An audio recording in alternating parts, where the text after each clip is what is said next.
Every job. So why wait? Call Jacob today at 818-216-4605 or visit elevationrestorationnc.com. Elevation Restoration and Floor Cleaning for floors that feel brand new. From the Ingalls Studios, this is ESPN Asheville, WPEK, W225CJ Fairview, WMXF Waynesville, and iHeart Radio Station.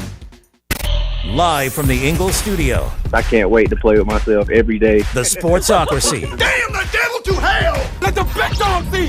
Let him on the field! Come get you some of this. Fire them cannons! By golly, put more powder in those things. He couldn't take any more disappointment. Oh my God. The Jets killed him.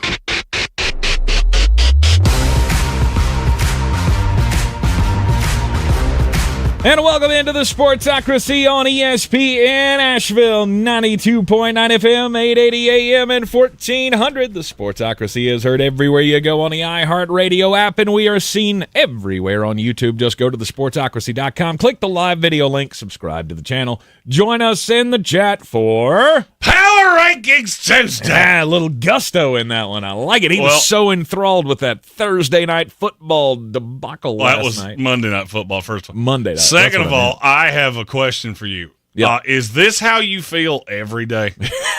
I've been here since 5:30 this morning, and that feels like that's a lot of hours ago. It is a lot of hours ago. Yes, pretty much. This is how I feel every day. You just got to, mainline some coffee right into the veins, and let's go. High octane. You got to keep it pumped up a notch or two if you're going to try to do the double shift. Jeremy filling in for Josh and Ariel in the morning on Star 104.3 for the next few weeks, right? Yeah. Well, we're on hiatus after Friday. Right. There's the holiday break, and then first of the year Then the first of the year, not only will I be filling in there and doing this show, we will be on the road because we'll be at the Peach Bowl on January 1st. And then we have the, the Duke's Mayo, I always get this wrong. Bowl. Duke's Mayo Bowl, the Right. Duke's Mayo Kickoff Classic is to start the year. Yes. We will do that on the Friday after we return. I'm not going to sleep a lot. I went to bed right as Monday Night Football ended last night, which is it's peculiar for me. The Duke's Mayo Bowl, by the way, featuring the Minnesota Golden Gophers and the Virginia Tech Hokies. Let's go, Turkey! We got a turkey and a goofer. We got us some goofers. Should be a riveting matchup. It'll be better than Simpsons football, I can promise you that. Whoa, yeah, that was not fun. Did anybody else feel like you were watching like a Nintendo 64 game? Yep, that's exactly. I'm glad you said it that way. That's exactly what I thought. Oh, awesome. So the NFL has come up with some new lame-ass video game that I don't want to play where Barney Gumble plays running back for the Cincinnati Bengals. All I could think of watching what little of that I could stomach last night. You know me, I'm the more sensitive guy, right? I like the cartoons and stuff, and so I'm all in when they try these things. I think it's good that they try to get younger eyeballs on it. But is the Simpsons what's getting younger eyeballs? I mean, maybe. I mean, we talked about this like morning. The Simpsons, so okay. Your kids are different. All right, they wear daddy's underoos. So all right. Yeah, they do. Yeah, that's been way more of a topic of conversation around here than I want it to be. Can't help it. We all wear the same clothes, so they steal mine. I told you how to fix it. just right in the waistband. If you find these, I stole them from my daddy. It'll stop. I promise. Stop. It will stop. I can't fathom. I want to know who at the NFL went. You know what kids today are really loving? The Simpsons, which I forgot was even on television. Because I haven't watched an episode of it in a long time. When was the last time you watched an episode of The Simpsons? Ooh, it's been a while. When did Maggie shoot Mr. Burns? Because that's the last thing I remember a lot. I think it's probably been at least over a year since I watched an episode. I bet it's been 15 years since I've watched an episode. Really? Well, you see, my kids, they like The Simpsons. So it has been on in my house, and I have seen it in passing, but I couldn't tell you any current storylines or anything that's going on with it. I was watching that display last night, the Fun Day Football, they called it. And all I could think of was the South Park video game on the Nintendo 64. It did remind me. I thought the exact same thing. It thing. looked exactly like that. Blocky, we're trying to look 3D animation. And I get, look, it's hard to have animation and make it respond in real time to what's happening on television. But maybe if the technology's not greater than that right now, maybe we should just wait till it is. I'm not going to lie to you. I did torture my wife with Mo Sizlak lines. Amanda Huggin Kiss? Fella, can you find me Amanda Huggin Kiss? No, and please, I don't know who it was, if it was ESPN or if it was Disney Plus, whoever sent me the breaking news notification that Mo Sizlak had just decleated Joe Burrow. Stop that, please. Dan Orlovsky saying that is the first NFL touchdown pass of Homer Simpson's career. You didn't have to do that. Yeah, we didn't have to replace. It was all goofy, and the only thing that was goofier than that was the ending. The Dallas Cowboys have got to be the only team in NFL history that has lost a game on a punt they blocked. Mm-hmm. If you didn't see it, that's how it ended. Yes. They block a punt, and Aurier just forgot. Oh, don't touch it.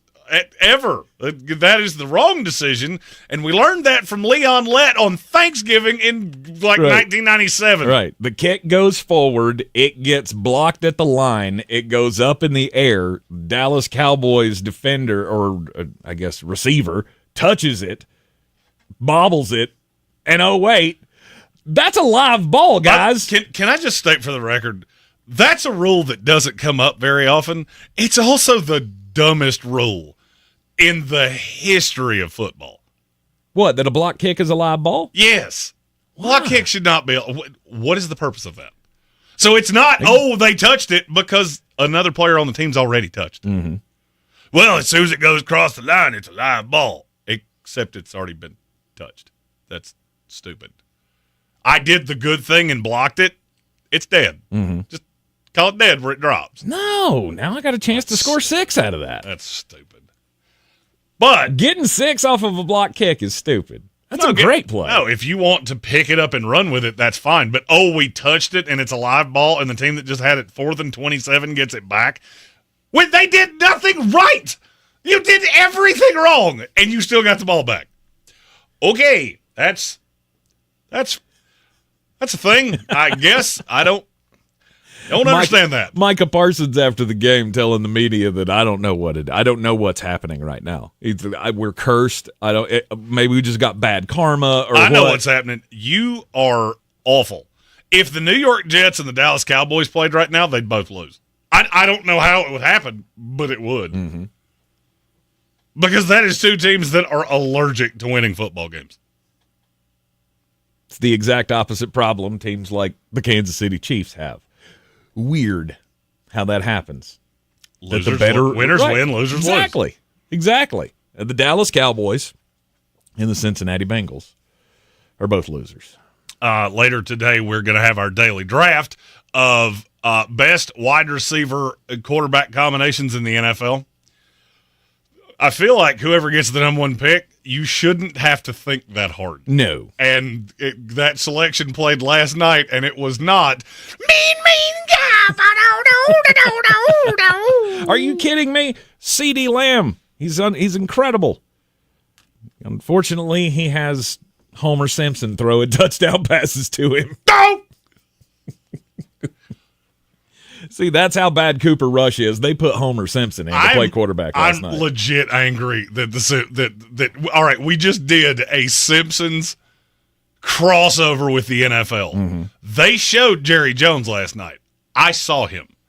The fact you didn't have a Jerry Jones, Stephen Jones, Mr. Burns, Waylon Smithers crossover You missed the boat on that one. That's on you. Yeah. I don't know how you didn't think of that. No. It was the first thing I thought of. If I was producing that broadcast, we definitely would have had a shot of Jerry Jones in the box, as they always do, but it would have been Abe Simpson. I would have had him up in there in the box. Oh. Here's Jerry Jones, owner of the Dallas Cowboys. Excellent. And this was footage of him coming into the stadium today, and then have the footage of him coming through the door and putting the hat down and then picking the hat back up and going back out. Oh, we like to poke fun at Jera, because it's just a comedy of errors at this point.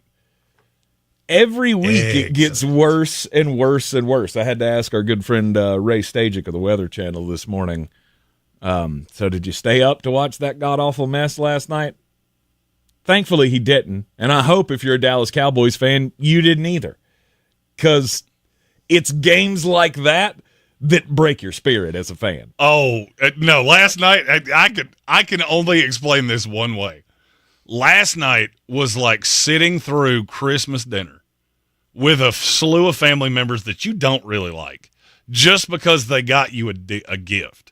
And then you get that box, and you're excited because they've told you really are going to want this, and you open it, and it's the original copy of your wife's sex tape with somebody else. Oh, my gosh.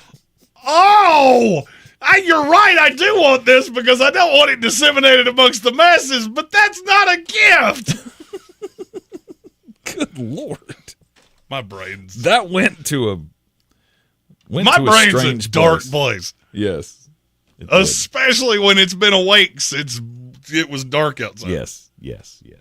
So glad you didn't whip that out on the Star Morning Show this morning. I Good was for you. cautioned. The audience is a little bit, a little younger.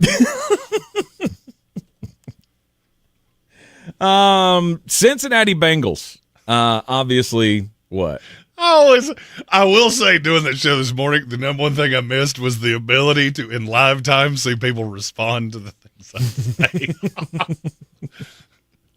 It doesn't. You do throw a curveball every now and then. I do. It's kind of, what the hell are we talking about? It's a lot like doing 3 hours of a sports talk show with a Mad Lib book. Yes. You don't really ever know what's going to come out of his mouth because his brain's broken. Yeah, it's free-flowing conversation here in the Sportsocracy every weekday on ESPN Asheville. The Cincinnati Bengals, Joe Burrow, Jamar Chase, we know how good that is. T. Higgins, awesome. Chase Brown, awesome. Why can't they win anything? Why is this team just seem... I mean, I get they won last night, but this whole season... I mean, what you saw from them last night against the Dallas Cowboys, does that make you think that this Bengals team is going to make a run at the end of the season? No. Put the fear in anybody? No, not necessarily. No, not necessarily at all. You just gotta play. You know what last night confirmed for me? How many teams are there in the NFL that can make the playoffs right now? No. Don't tell me how many it physically is. I mean, genuinely, when you watch football with your eyes, how many teams are there in this league that can make the playoffs? I mean, 14, 15. I mean, it's pretty 15. cut and dry. It's 15. Mm-hmm. The AFC, I'll bet you anything you want. Chiefs, Chargers, Texans, Steelers, who am I forgetting? Broncos, Ravens, Bills. Mm-hmm. That's your 7. Mm-hmm. But the Colts could make it, if a meteoroid hit the world and didn't kill anybody except the Denver Broncos. That whole team, all of them. Then, yes, I guess technically you could make the playoffs. Mm-hmm. You're not gonna. No. And in the NFC, it's the 7 teams that are currently in and the LA Rams. That's it. Yep. And I thought about adding an extra team because technically, okay, I mean, the Falcons could win their division. Again, they're not gonna. It is such a just minuscule opportunity for them. I don't see a way it happens. Mm-hmm. The Arizona Cardinals. Did they eliminate themselves this week from that discussion? Because that would be one that you still got a shot. Is it likely? No. At the most, the point is taken, though. At the most, you got 16 teams that might be in the chase here. Well, and that's the thing. Today is a Power Rankings Tuesday. That it is. And we looked at the numbers, we looked at the names, and we said, you know what? We're going to take those 15 teams, and we're going to power rank them.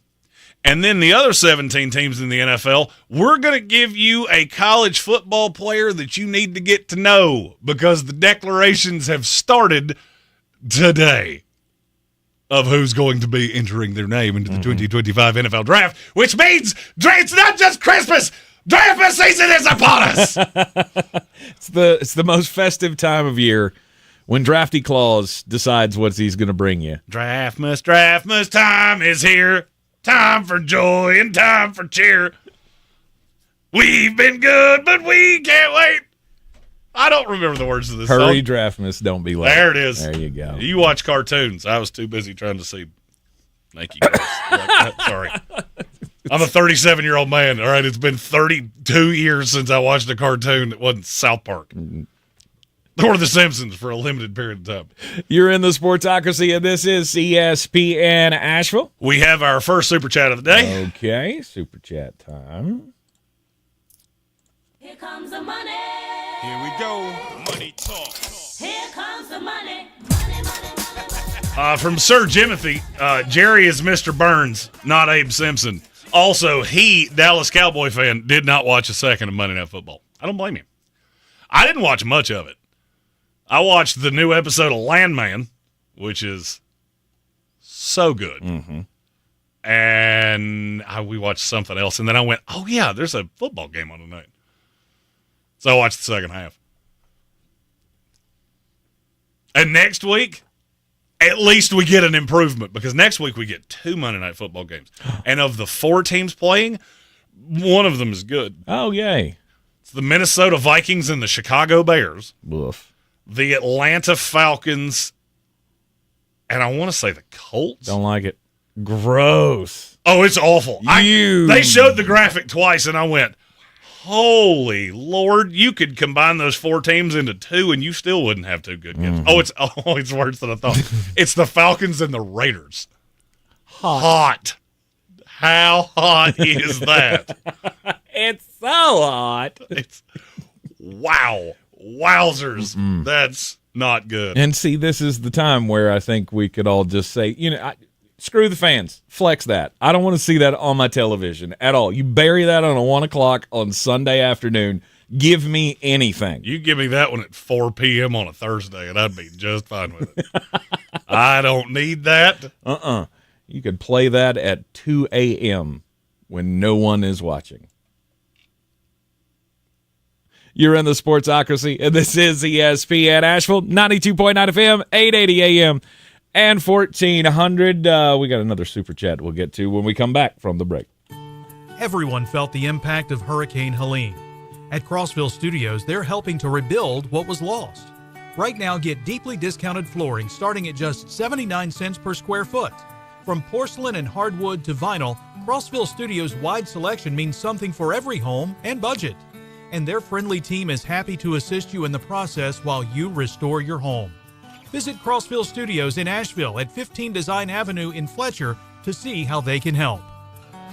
Good morning, beat freaks. Who's ready to move? Let's start this day right. Tasha's morning dance parties are meeting rave reviews. Lose your phones and find your groove. They need an ops manager to help their community dance the morning away. I need Indeed. Indeed you do. When you sponsor a job on Indeed, it's easier for talented candidates to find it, which makes it easier for you to hire them. Visit Indeed.com/credit and get $75 towards your first sponsored job. Terms and conditions apply. As we recover as a community, it's important to help each other. Hummingbird Insurance, as always, is offering free assistance to help you navigate your health insurance options for next year. Headquartered in Asheville, Hummingbird is one of the top-rated insurance agencies in the country. Schedule a free consultation to compare plans across multiple insurance carriers. The enrollment deadline is December 15th. We make it easier than hauling water. Visit healthcaresucks.com. That's healthcaresucks.com. Not sure how much you know about Progressive Insurance. You may know us for insuring your home and auto. You may know a couple of our commercials. But what you may not know is that since 2013, Progressive has been honoring veterans with vehicle donations through the annual Keys to Progress Veteran Vehicle Giveaway Program, giving back to those who gave so much. Now, you probably didn't wake up today saying, I really wish I knew more about Progressive Insurance, but this seemed like the type of thing people wouldn't mind hearing about.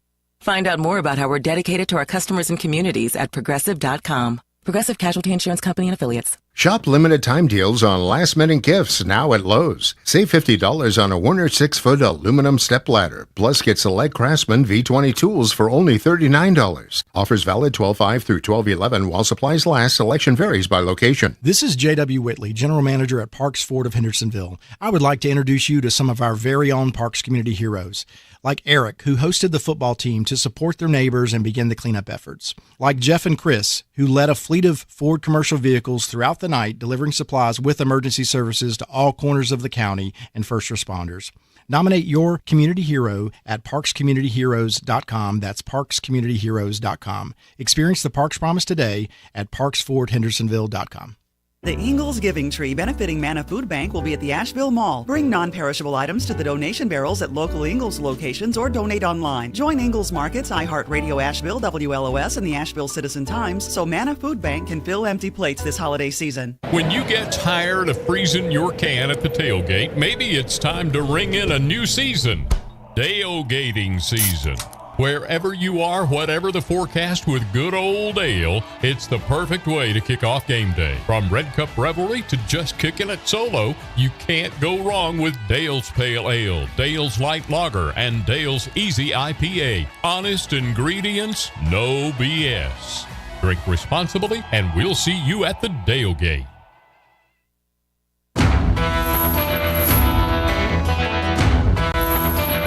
The Sportsocracy. That is some good, clean family fun there, eh, Cot?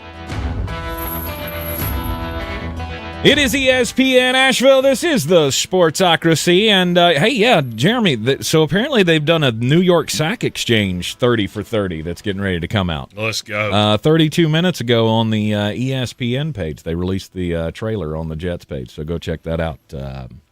Could be pretty. Those are your heroes right there. I saw you on the ESPN when they was talking about when the Jets was good. Feels like so long ago, doesn't it? You won't have to wait long to hear the New York football Jets on this week's power rankings. But first, before you get to the New York football Jets, you got to get to number 32 on this week's power rankings. The New York football Giants. Yeah. And so this week for the power rankings, if you're eliminated from the playoffs, we're going to give you a college football player that you should be learning yourself up on, because I'm not sure that this is not the most predictable first round of an NFL draft I've ever seen. The Giants have to have a quarterback. I don't think you're getting the number one pick because you lose strength of schedule to the Las Vegas Raiders. So I would familiarize myself with Mr. Cameron Ward, quarterback out of Miami. Mm-hmm. I told you a year ago that kid would have gone higher in this draft class than you think. He will go 1 or 2 in this class. And I feel pretty sure the other elite quarterback, it's already been determined where he's going to play. Right. He will play with the team that'll be picking second. He's going to play with his daddy's buddy in Las Vegas. That's right. The team at number 31. Hold on, let me at least give a little analysis on Cam Ward. The thing that would intrigue me about Cam Ward is the same thing that would scare me. He is freakishly athletic. I think he has a phenomenal arm. I think he's a great kid. I think he's a franchise quarterback. He has always played against lesser competition. I have never really seen what he would do against upper-level FBS competition. Miami doesn't play it. They just don't. You don't play anybody really that's all that good. So I haven't seen him against an SEC defense or anything like that. The level of competition is what would scare me. Now he goes into the Giants in this scenario, and your line's in shambles. You don't have much of a receiving core. That's a lot to overcome. But if anybody can do it, it's him. That kid succeeded at every level. Incarnate Word, Washington State, Miami. And now he's a Heisman Trophy finalist. Yep. He's a Heisman Trophy finalist that's going to very easily finish fourth of the 4 finalists. But he is there. Yeah. So there's that. Saw this morning where Travis Hunter was minus 2,500 to win the Heisman Trophy on the DraftKings Sportsbook app. You could wager your right foot to win $4 on Travis Hunter right now. And people will still go, I'm going Ashton Genty. I was going to say, he ain't winning. Still probably be a better bet if that guy that bet on the Philly game this weekend wanted to make some money. Patrick Holt asked if Cam Ward was a little Jaden Daniels-ish. He could be. It's just kind of a wild card. I mean, look, my prognostication on Jaden Daniels came from hours and hours and hours of watching film on him and just being absolutely in love with the talent. Mm-hmm. That could have gone another way, too. Yep.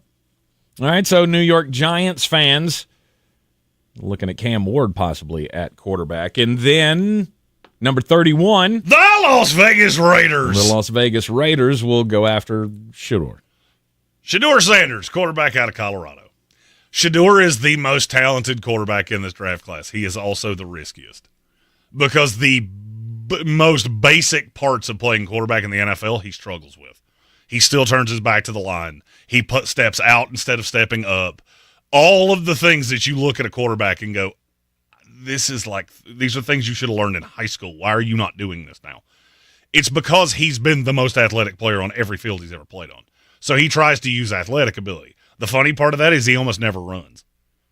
I've never seen a quarterback like that before in my life. Bryce Young had that problem. He wasn't as freakishly athletic as Shedeur. I worry about Shedeur a lot. But it does seem like it's in the stars now. Right.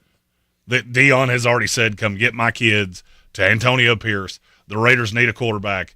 I don't think the Raiders are as far away as you do. You think this is just a burn it to the studs franchise. They still have players. I don't think you have a coach. And I've watched this unravel over the course of the entire season. They're not as bad as they look, talent-wise. Mm-hmm. But they are badly coached. They are. They are indeed. We got a super chat to get to here before the next selection the next entry in the Week 15 Power Rankings. Here comes the money. Here we go.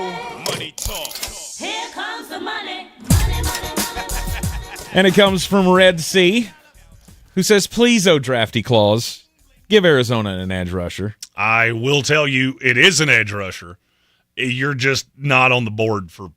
We got to get through the 10 miles of crap tier, which is basically the bottom 10 teams in the NFL. Yes, we got a ways to go. And then you're in the midst of you could technically still make it, but you can't still make it tier. At number 30. Wow. The Jacksonville Jaguars.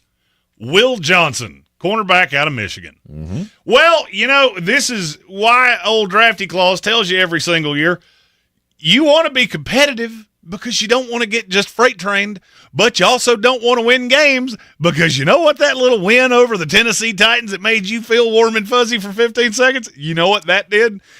That took you out of Travis Hunter. This is a nice backup plan because Will Johnson is an elite corner. He doesn't play receiver, though. So you get one player as opposed to getting two. He's super, super physical. And depending on the coach that winds up in Jacksonville, I could see him being an elite fit. And really tying some things together. The offense in Jacksonville is talented. Unfortunately, the play caller is not. So I'm still working to fix that defense because they can't stop a nosebleed. Mm-hmm. It is comical how bad they are defensively. Yeah, putting a playmaker in that secondary wouldn't be the worst idea. I mean, you've already punted so many opportunities in the draft already. So, maybe that is the best. You know what? You're right. I'm overvaluing Jacksonville. So I'll go Nazir Stackhouse. That's a guy that belongs in the third round. They'll probably take him at 4. They'll see something special. Yeah, just special talent. Gotta have him now. Okay. Well, they take Jalen Walker. Actually, that'd be better than... For sure. Jalen Walker's on this list. That'd be better than the last one that you took. Wouldn't that be funny to have a Trayvon Walker and a Jalen Walker and look at one and go, I took him at 1. I took him at 6. He's better. Be an uncomfortable situation to be in. Jacksonville, terrible. Could use some help on the outside. We'll go one more team here before the break. At number 29. The New York Football Jets. Hey, you want a quarterback, don't you? Well, shoot. There aren't none of them because this draft class is horrifically bad at quarterback. There is a player that I think would fix a lot of their problems. Okay. Mason Graham, defensive tackle out of Michigan. Can you imagine having a front four that has Hassan Reddick, if they were able to re-sign him, Jermaine Johnson, and Will McDonald, who is one of the top handful in the NFL in sacks. Oh, by the way, in the middle, you've got Quinnen Williams and Mason Graham. Take luck. Take luck. I can't get away from it. I love it. It's what I want as a Jets fan. Right. This team can't stop the run to save their lives. Because whoever you put next to Quinnen Williams, they run right into his teeth. I got to have somebody. And Mason Graham's one of the best run-stopping defensive tackles I've ever seen. Constant motor, freakishly strong. I just found out today where he's from. Where would you know a good bit about Mason Graham because we've had him for a couple years. Yeah. Where do you think he's from? I would say probably like Midwest. You'd think he was like Indiana. Iowa, Nebraska. I was thinking Indiana. This kid was raised on a farm and had to herd sheep and threw hay bales. He's from Los Angeles, California. Yeah. I saw that and went, are you sure? Because I don't think that kid's from LA. Nope, he is. I was stunned by that. I love him. He's a top 5 pick to me. He was the kid that came out today. He really got the NFL draft declaration started. That's the first high-end player that has officially declared. And so on our social media, you will start seeing my individual mullet takes on every player. Tank saw the one for Mason Graham that'll be going up after the show. It's all very good. They look very spiffy. They do. They have some another good job by little Jeremy nuggets of information on each one of them. And I will try my best to put those out as quickly as guys declare. But offensive line is not the biggest need for your Jets. How in the world am I going to invest more in that line? I got a first-round pick on the left, a guy I traded for on the right, a center that I just drafted in the second round, a guard that I just paid, and another guard that I took in the first round. What in the world am I going to throw a pick at? You don't have anybody coming off of that? No. Oh, okay. No, I got 5 guys. We're stuck here. Now, I will say this. A competent offensive line coach could get far more out of them than Keith Carter has. Okay.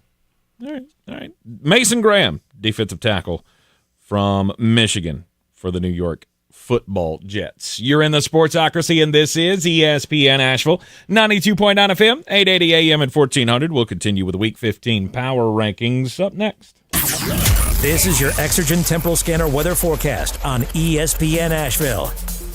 Rounds of showers continuing next couple of days. Finally, some drier, cooler air by Thursday. Scattered showers in the forecast for this afternoon. 65 degrees. Tonight, 45 showers, maybe even a rumble of thunder. And some scattered showers around tomorrow. Breezy and even windy at times. Highs will be in the low 50s, and the colder air filters in by Thursday. Sunshine, morning lows in the mid-20s, afternoon highs in the low 40s. From the Weather Channel, meteorologist Ray Stajic. This report is sponsored by Bojangles. It's always bow time. It's bow time. The Pork Chop Griller is back at Bojangles for a limited time. We know you missed it, because when you take a tender pork chop and sandwich it on a made-from-scratch biscuit, it's not a flavor you want to say goodbye to. It's bow time. Show some joy and cheer to your carpets this Christmas with Zero Res Carpet and Air Duct Cleaning. Mention this station, ESPN Asheville, to get 3 rooms cleaned for only $129. You can easily schedule online at ZeroResAsheville.com. The PayPal app has amazingly low prices for holiday shopping. Get cashback offers in the app, and when you use the PayPal debit card, PayPal stacks 5% more in the monthly category of your choosing on up to $1,000 in purchases. Don't just pay. PayPal. FEMA funding is available to support repairs on private roads and bridges, even if your primary home is not damaged. For more information or to schedule an inspection, call 1-800-621-FEMA. Again, call 1-800-621-3362. At Harbor Freight, our low prices make us the place for gifts that keep on giving. Because when you give the gift of quality tools, you're giving someone the ability to fix, restore, and build for years to come. And with savings like these, you can even get something for yourself. Whatever you do, do it for less at Harbor Freight. Stop by and give yourself the gift of great prices. At Harbor Freight, our low prices make us the place for gifts that keep on giving. Because when you give the gift of quality tools, you're giving someone the ability to fix, restore, and build for years to come. And with savings like these, you can even get something for yourself. Whatever you do, do it for less at Harbor Freight. Stop by and give yourself the gift of great prices. If you're looking to buy, sell, or invest in real estate in the mountains, you need to call the agents at Clarissa Sells WNC, brokered by eXp Realty. Check us out online at clarissasellswnc.com. And did I mention that Clarissa Sells WNC loves teachers? We love teachers so much, we're giving back 25% of our commission at closing. For more information, contact us today at 828-774-6343 or clarissasellswnc@gmail.com. Christmas. Hurry, they're gonna be up soon. When families and communities come together in the spirit of peace on earth and goodwill towards men. Operation Silent Night and Still on the Fence. Okay, we're ready. At Ingalls, we know that Christmas isn't just a holiday. It's a feeling to embrace all year long. Ingalls, your neighbor for over 50 years. Boy, you must be outside your mind. The Sportsocracy. Just a bit outside. He tried the corner and missed. It is the Sportsocracy on ESPN Asheville. Time to get just a bit outside, and Travis Hunter is the overall favorite, overwhelming favorite to win the Heisman Trophy. The finalists were announced last night. It's him, it's Ashton Gianti, it's Dylan Gabriel, and Cam Ward. That's Ginty. Yes. Okay, there you go. Sorry, I've been corrected on that on social media about 2,000 times. I think I didn't want to hear it. I think it's actually Gianti.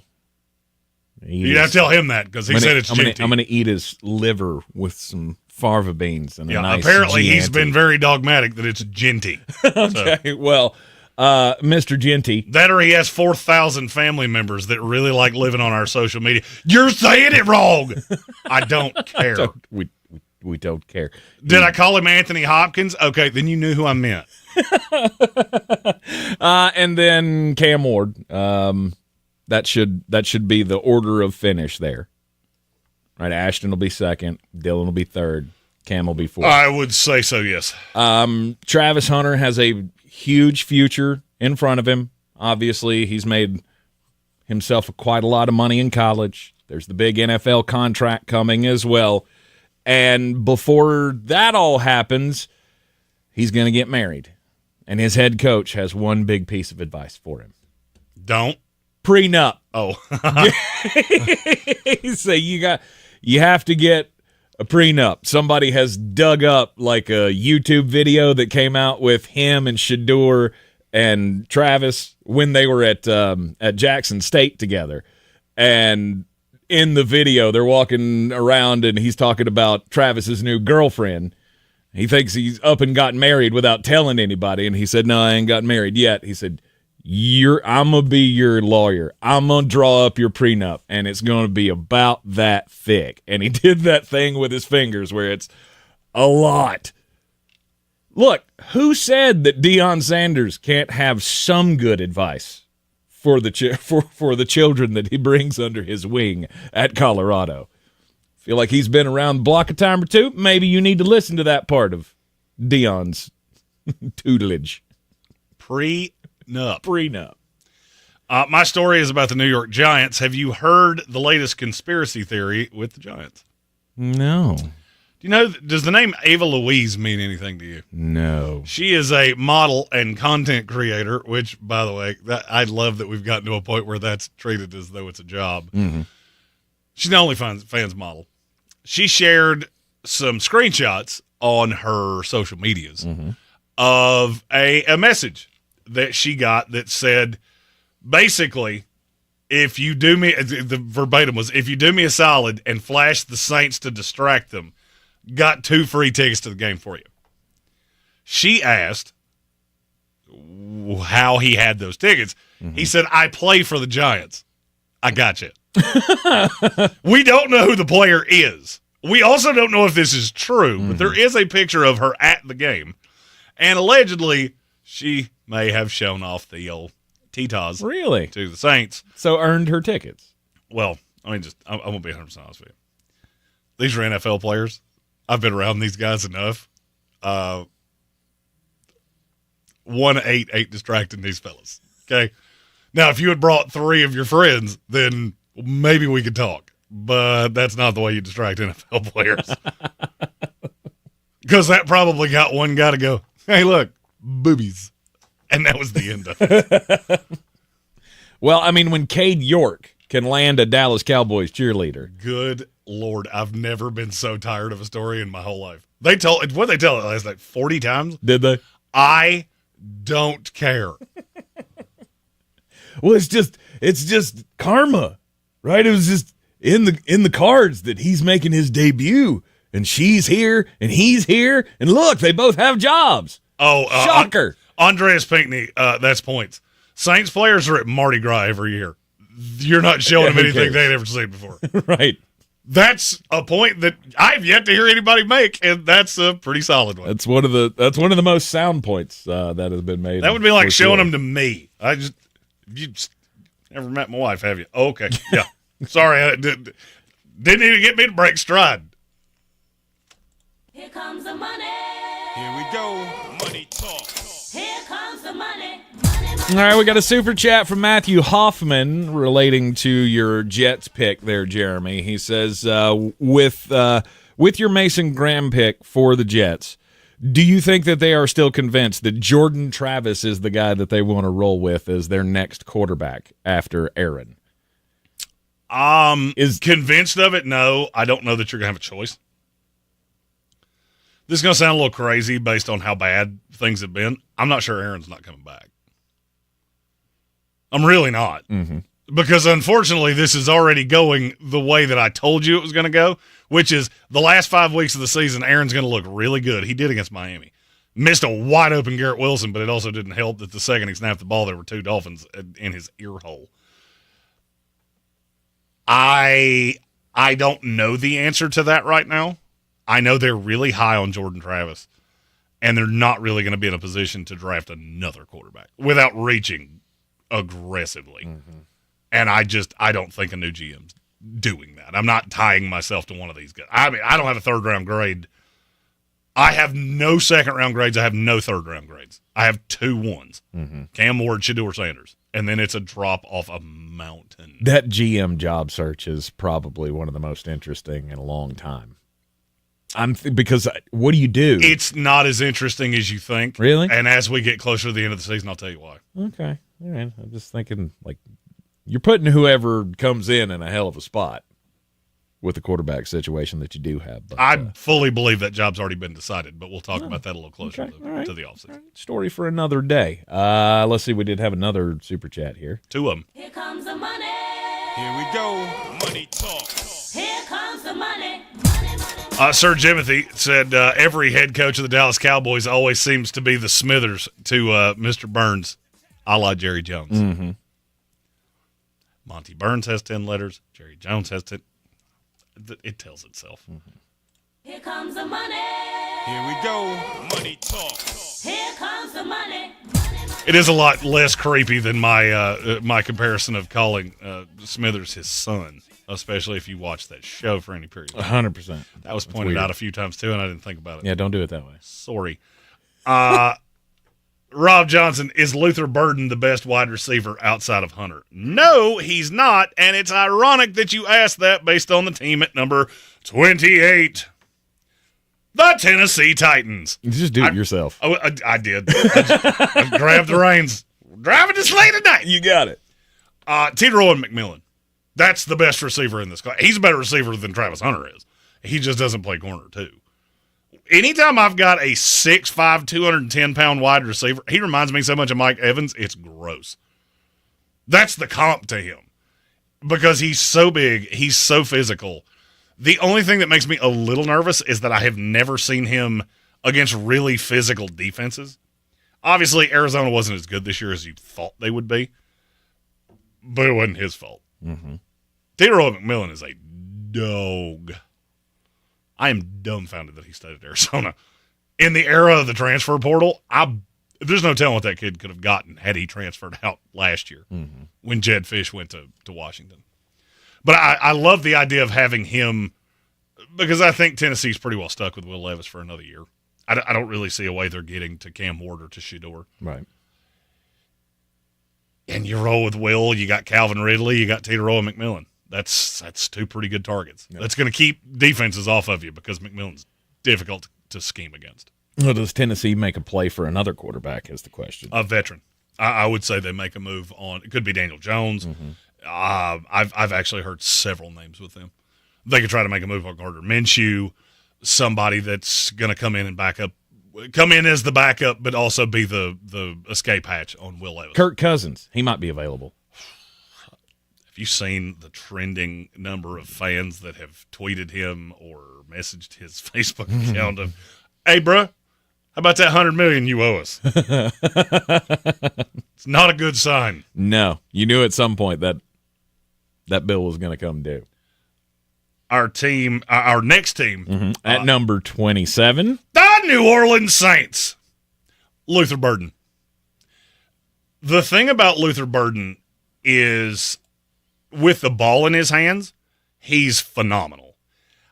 I'm not sure how easily he's going to get open at the next level.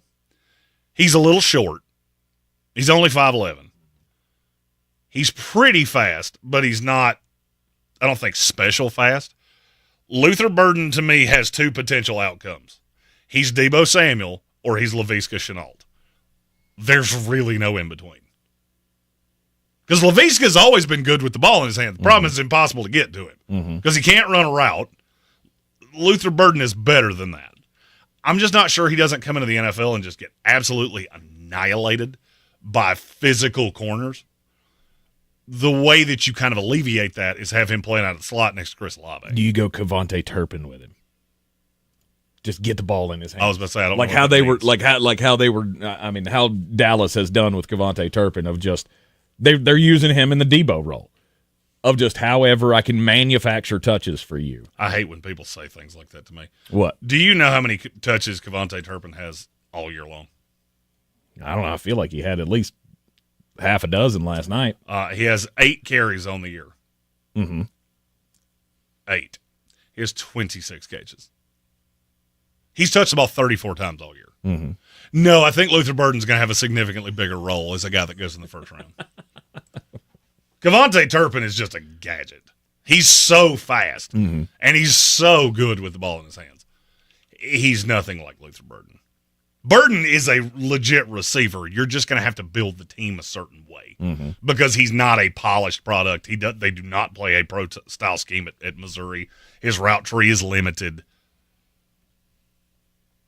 And look, I know that New Orleans needs to get a little younger on that defense. New Orleans is in one of the most uncomfortable positions I think I've ever seen. You're going to draft in a position that is worse than your draft position is worse than you are, which means you're not going to be up there. And I have a weird run on pass rushers right in front of you. Okay. Plus, this is a super deep draft defensively. All right, how about at number 26? The Dallas Cowboys. I'll give you one guess. And if you get this wrong, I'm going to ask if you've been smoking crimes. What player the Dallas Cowboys should go after? I'll give you a hint. He's on the stage at the Heisman Trophy ceremony, and I haven't said his name yet. Is it Travis Hunter? It's Ashton Genty, who I've already said Travis Hunter. Ashton. Dallas doesn't have a running back. Do not get duped by what Rico Dowdle did last night. I love the kid, and I think he's as good a human as there is. He's not an NFL starting running back. And with your commitment to Dak and the limited number of receivers that I have at the top end of this class, i.e. 2. It's Hunter, it's McMillan, and then there's a little bit of a drop-off to Luther Burden, and there's a drop-off a cliff to Isaiah Bond. You're just not going to really have the opportunity. You'll be better suited to going, I'm trying to think of one off the top of my head. One of the second-day receivers, Emeka Ibuka, or somebody like that in the second round, looking to use them as a long-term 2. You also just invested in a little bit of draft capital in Jonathan Mingo. Mm-hmm. You have to be able to run the ball. That's one of the things that's killed the Dallas Cowboy offense this year, is that I'm not worried about it. Okay, you can put up yards. You can't beat me that way. You just can't. He was good last night against one of the worst run defenses in the league. That's not who he is. So don't get duped into thinking, oh, we have a running back now. You have a piece in a committee, but you need the head of that snake, and Ashton Genty, I think, would be that. Okay. This is low-key one of the best running back drafts I've ever seen. Yeah. I think there are 7 legit NFL starters in this class. Mm-hmm. Who did you say Travis Hunter with? Oh, I haven't said him yet. You Sorry. did not. You said that, and I went, I don't think we've talked about Travis Hunter just Tank yet. did the power rankings, and the team that takes Travis Hunter they're a little high to me, and I didn't realize I hadn't said them yet. Mm-hmm. Apologies. Gotcha. All right. Number 25. The Carolina Panthers. Abdul Carter, pass rusher from Penn State. I feel like, unfortunately, the comparisons to Micah Parsons they're just invariably going to come with him. Mm-hmm. They shouldn't, because he's not that kind of freak. However, he is a former linebacker that was converted to defensive end. He is a great pass rusher, and he is a pass rusher that can come in here and play right away. He's my number 1 pass rusher in the class. Every other edge guy I have questions about that I don't have about with him. Mm-hmm. Abdul Carter has 2 potential outcomes. He becomes a Pro Bowl level player, or he becomes an elite situational pass rusher. Either way, he's going to get after quarterbacks. Some of these other guys, I think they will, but I'm not positive of that. Yep, that's one of those boxes that you have to check if you're going to be a good football team. Is, do you have a pass rusher? Carolina didn't have one of those. No, and they need one desperately, and they're going to be picking in a position that they can get one. Absolutely. And I love Abdul Carter. Yep.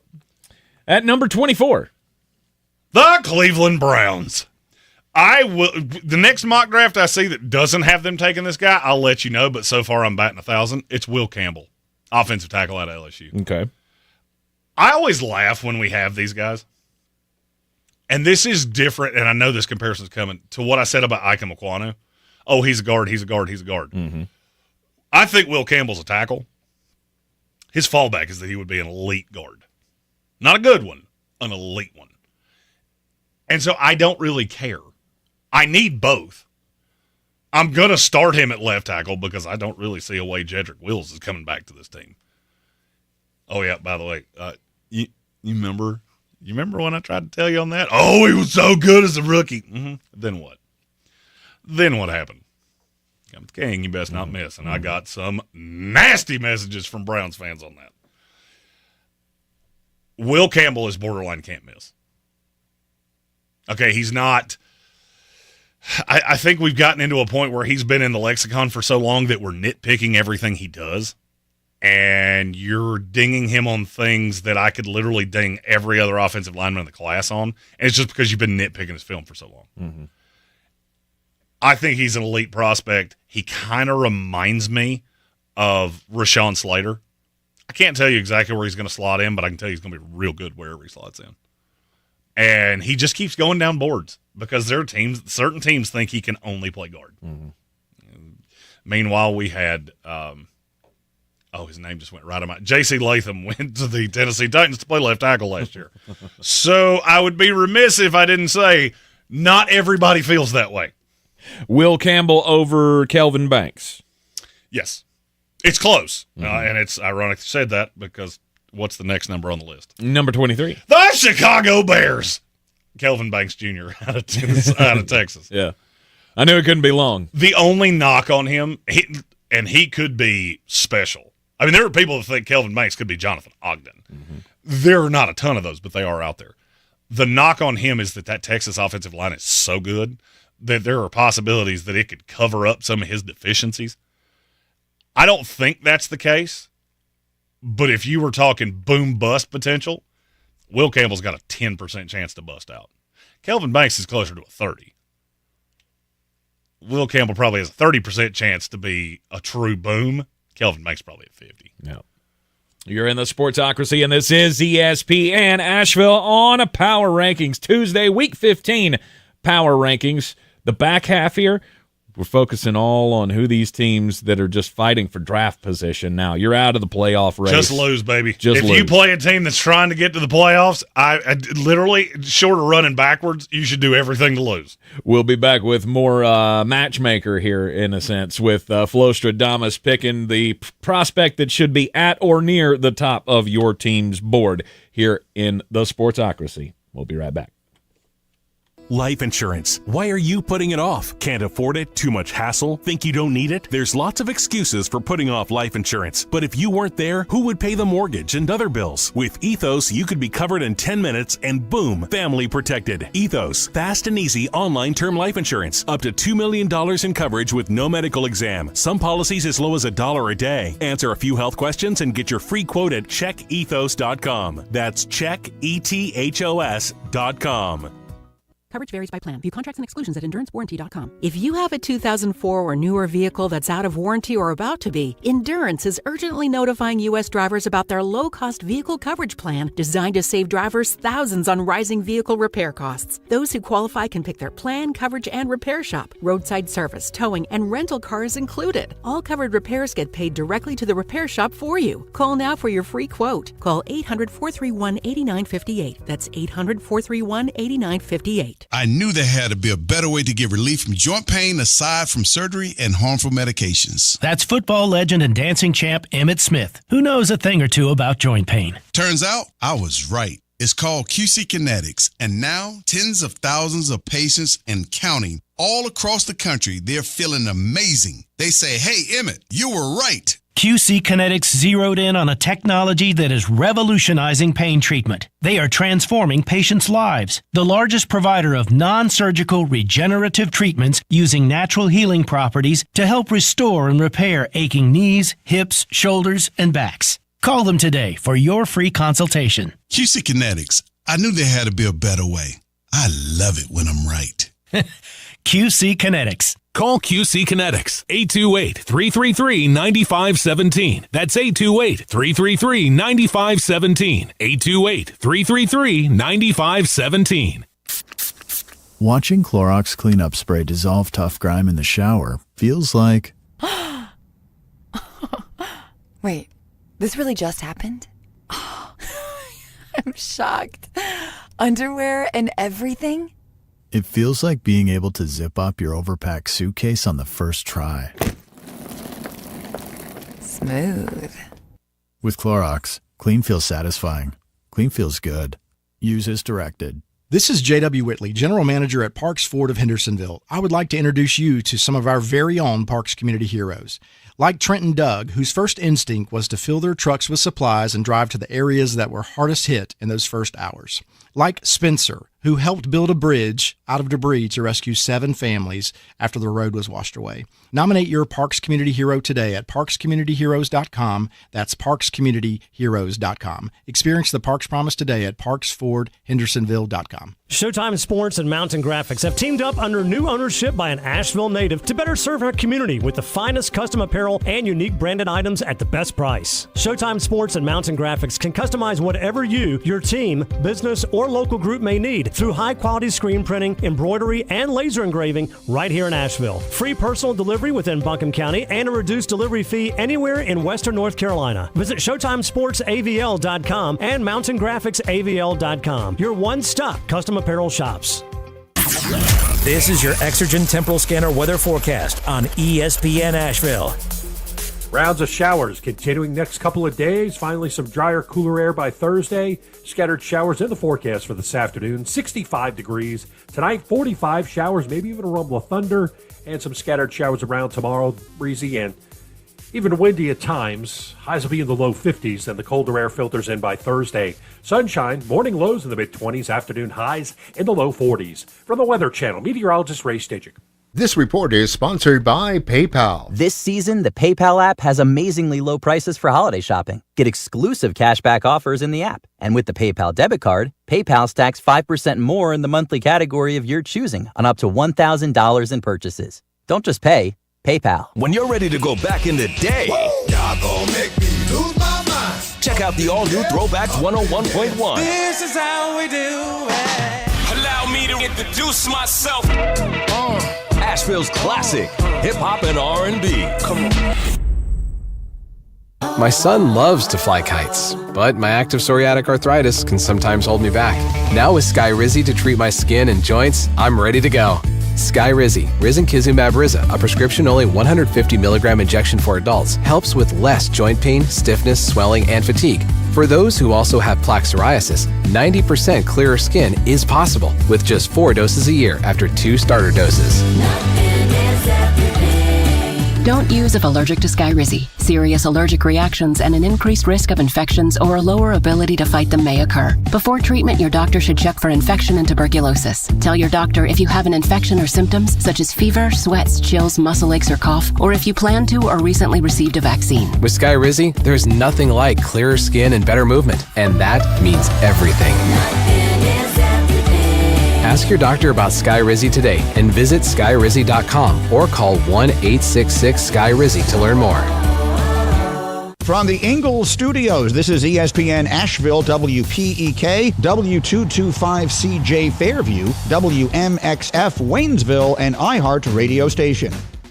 Live from the Ingalls studio. I can't wait to play with myself every day. The Sportsocracy. Damn the devil to hell! Let the big dogs eat! Let them on the field! Come get you some of this. Fire them cannons! By golly, put more powder in those things. He couldn't take any more disappointment. Oh my God. The Jets killed him.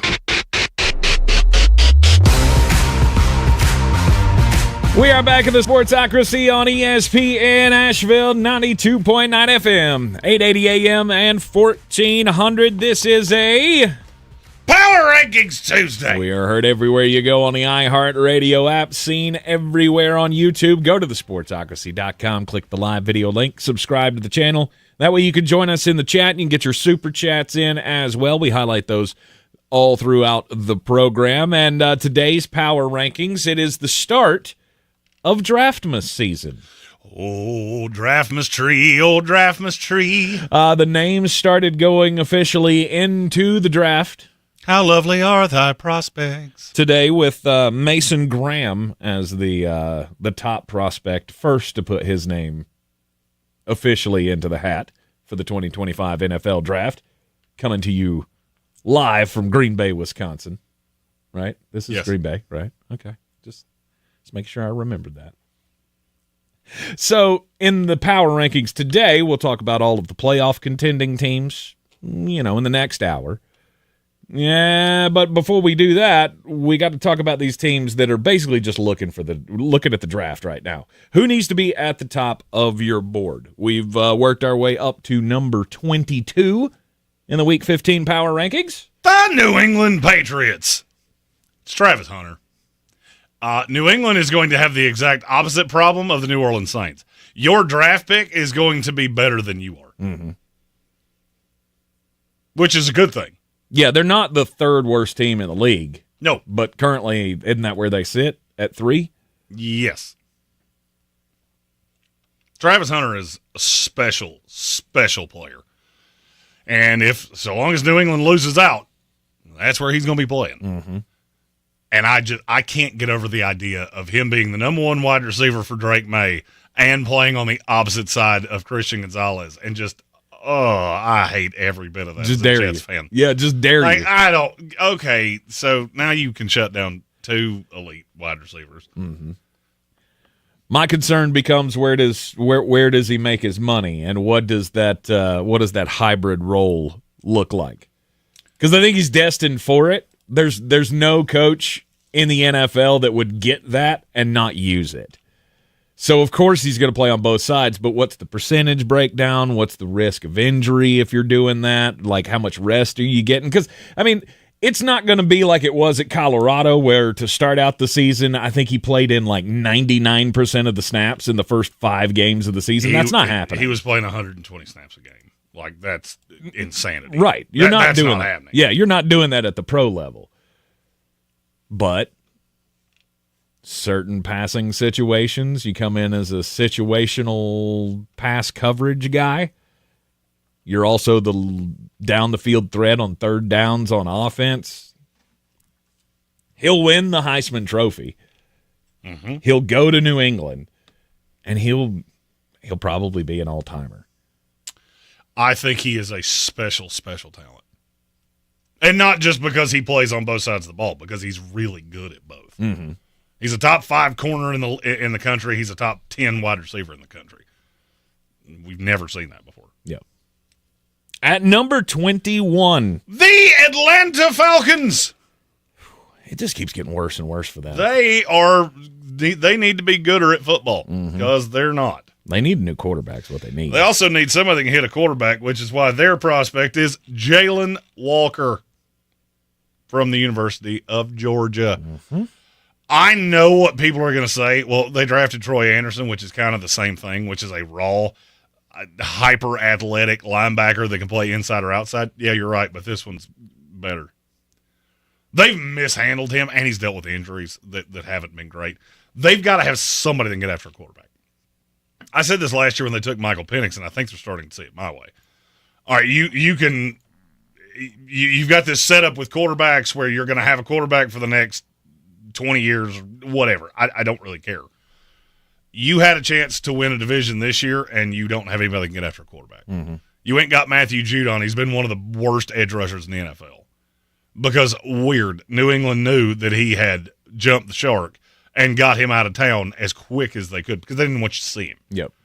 They knew he was this player. Now, Georgia moves Jalen Walker around. I think he'll do the same in the NFL. Okay. Sometimes he'll come off the edge. Sometimes he'll be off ball. Like, he can do a lot of things. He's a super modern NFL football player because he can play in the nickel where there's just 2 linebackers. Mm-hmm. He can play outside in a 3-4. He can play outside in a 4-3. He can play inside in a 4-3. I don't love the idea of him playing a lot of snaps inside in a 3-4, but he can do it. Okay. You're going to start seeing more guys like this. There are a handful of them in this draft, and this has been a trend for several years. Yep. All right, Jalen Walker. Are you in terms of the Georgia guys, where does he fit in?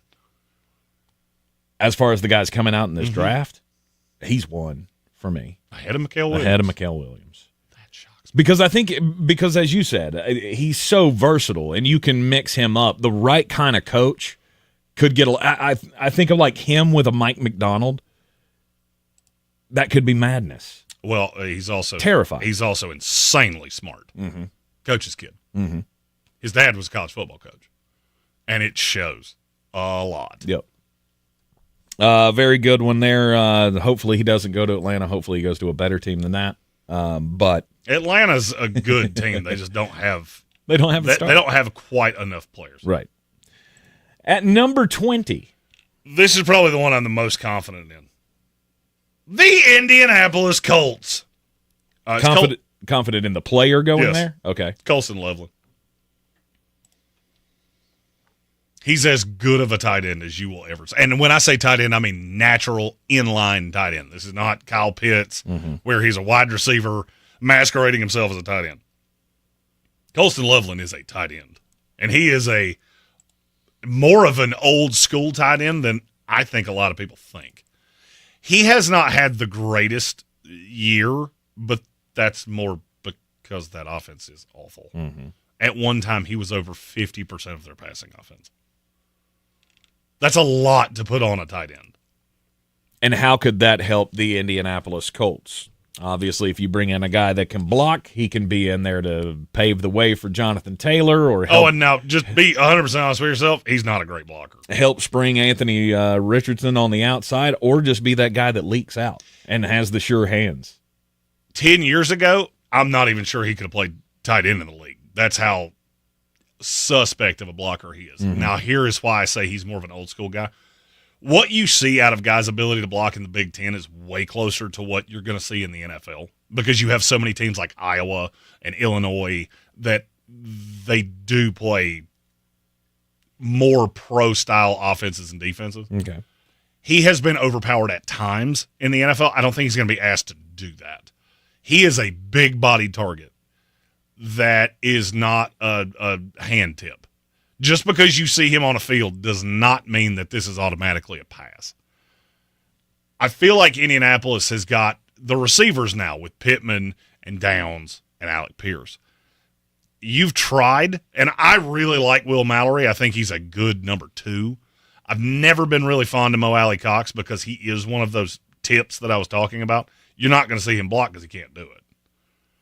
Colston Loveland is a really, really talented tight end, and I love the fit in Indianapolis. Okay. By the way, this is probably the best tight end class. If not the best one I've ever seen, it's very close. Pretty deep? There are 3 that I think go in the first round. 3 in the first round? 3 in the first round. That's a lot. There's 2 I'll tell you definitively go in the first round. Mm-hmm. One's Loveland. Tyler Warren's the other one.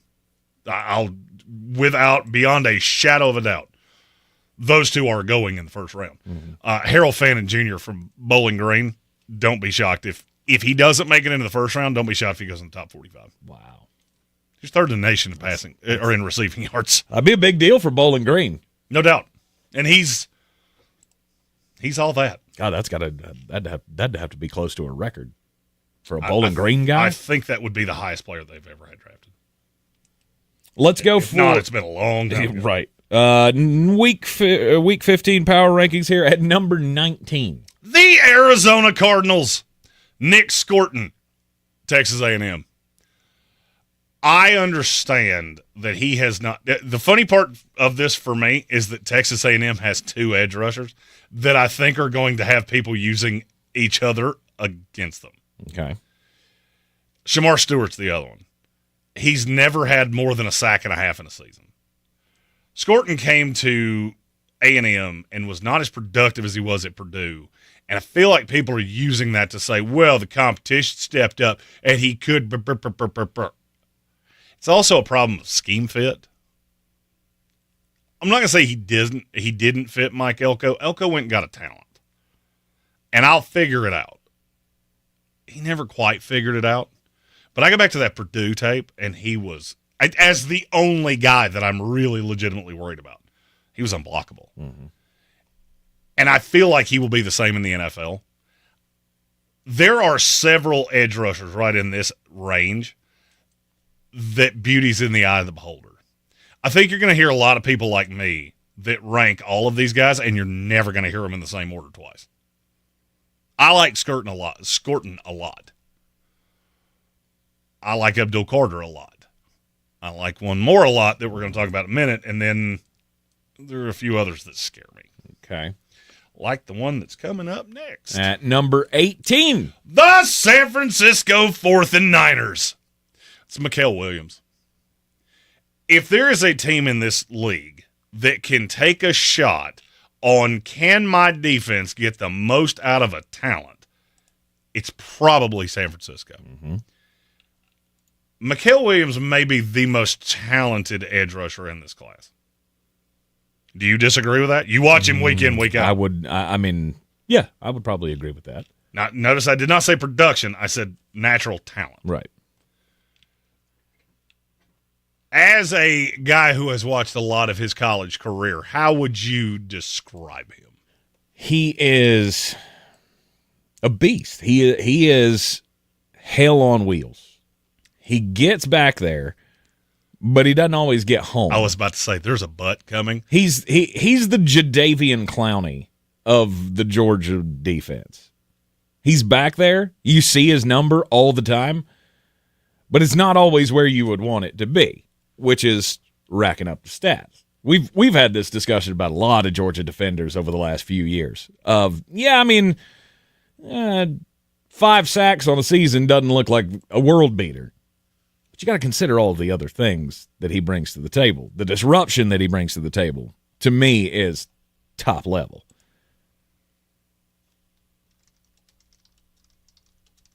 Did you fade out there? No. Well, you said your sentence ended like there was more coming. No. My problem with Mikael Williams, and the reason that I didn't put him in Arizona, the good is really good. And his highest high side is terrifyingly good. Borderline unstoppable. The problem is it doesn't happen enough. And there are times that he fades into the ether and never to be seen or heard from again. And that's being coached by Kirby Smart.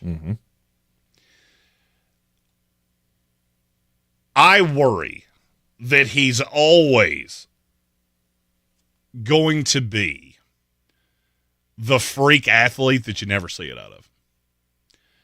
I like him standing up far more than I like his hand in the dirt because he has a pad level problem that is, in the NFL, going to be a nightmare. Because at some point you're going to meet, and I'm trying to think of a guy that's really large, Trent Williams, who, if you play that upright, he's going to block you to the cheerleaders. And I see him do it all the time. In the SEC, yes, you play high-level competition, but you don't always play high-level competition one-on-one. And so a good SEC tackle is not athletic enough to deal with him. A good NFL tackle, and I'm talking 25th best tackle in the league, will dominate him as it currently sits. And it's just death by 1,000 paper cuts. It's a lot of small little technique issues that I think he has a great issue with. But then you put him on the opposite side of a Bosa, and now all of a sudden those are not as big of an issue as I thought. Mikael Williams is very close to being the number one Georgia prospect in this draft. I have Walker just a little bit ahead of him, but Mikael Williams, as you said, going to the right system, he can make a real impact early.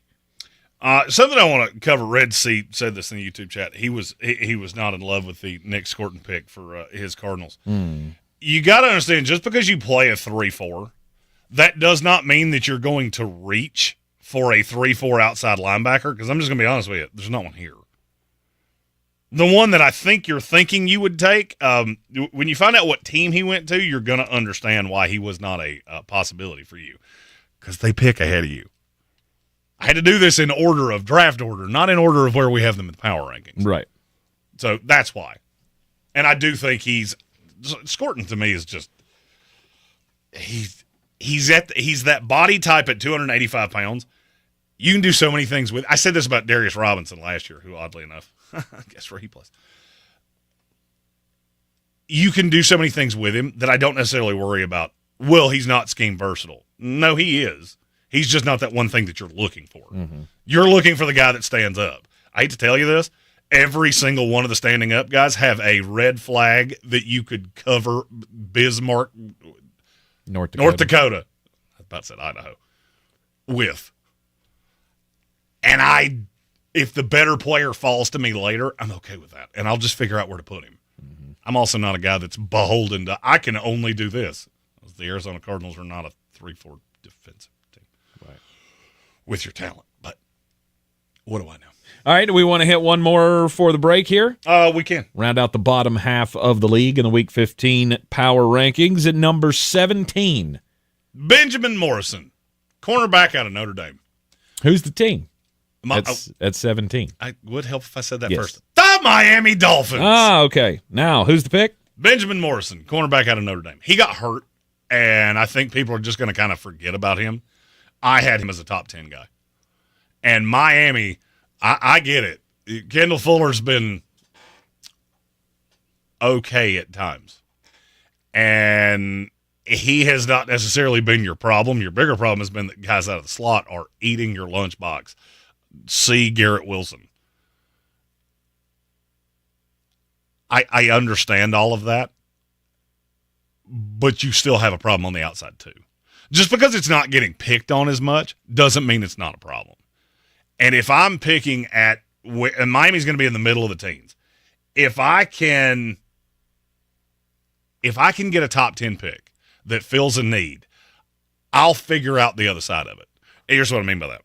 Just because I didn't take a slot corner doesn't mean that I didn't fill the slot corner position by taking a corner. So Morrison goes on the outside. Why can't Kendall Fuller go on the inside? Mm-hmm. He played slot for 8 years in this league. He was pretty good at it. That's a solution to this problem, too. And Morrison, to me, is the guy that's going to get forgotten because he did get hurt and missed the last half of the season. And I watch this every single year. Cam Hart, we talked about this guy last year. Also came out of Notre Dame, also missed time. People forgot about him. I was talking about it at the back end of the first round, beginning of the second round. Weird. When you watch Charger games, how often do they go, man, they found a real steal in Cam Hart? You wouldn't have if I had been in this league. If I'm the one pulling strings for a team, you wouldn't have gotten that steal in the 5th round because I'd have gotten him in the 4th. I'd even jumped the gun and got him in the 3rd. Mm-hmm. And Morrison's the exact same, if not even a better player. Mm-hmm. Miami Dolphins coming in at number 17 on the Week 15 Power Rankings in the Sportsocracy on ESPN Asheville. At Harbor Freight, our low prices make us the place for gifts that keep on giving. Because when you give the gift of quality tools, you're giving someone the ability to fix, restore, and build for years to come. And with savings like these, you can even get something for yourself. Whatever you do, do it for less at Harbor Freight. Stop by and give yourself the gift of great prices.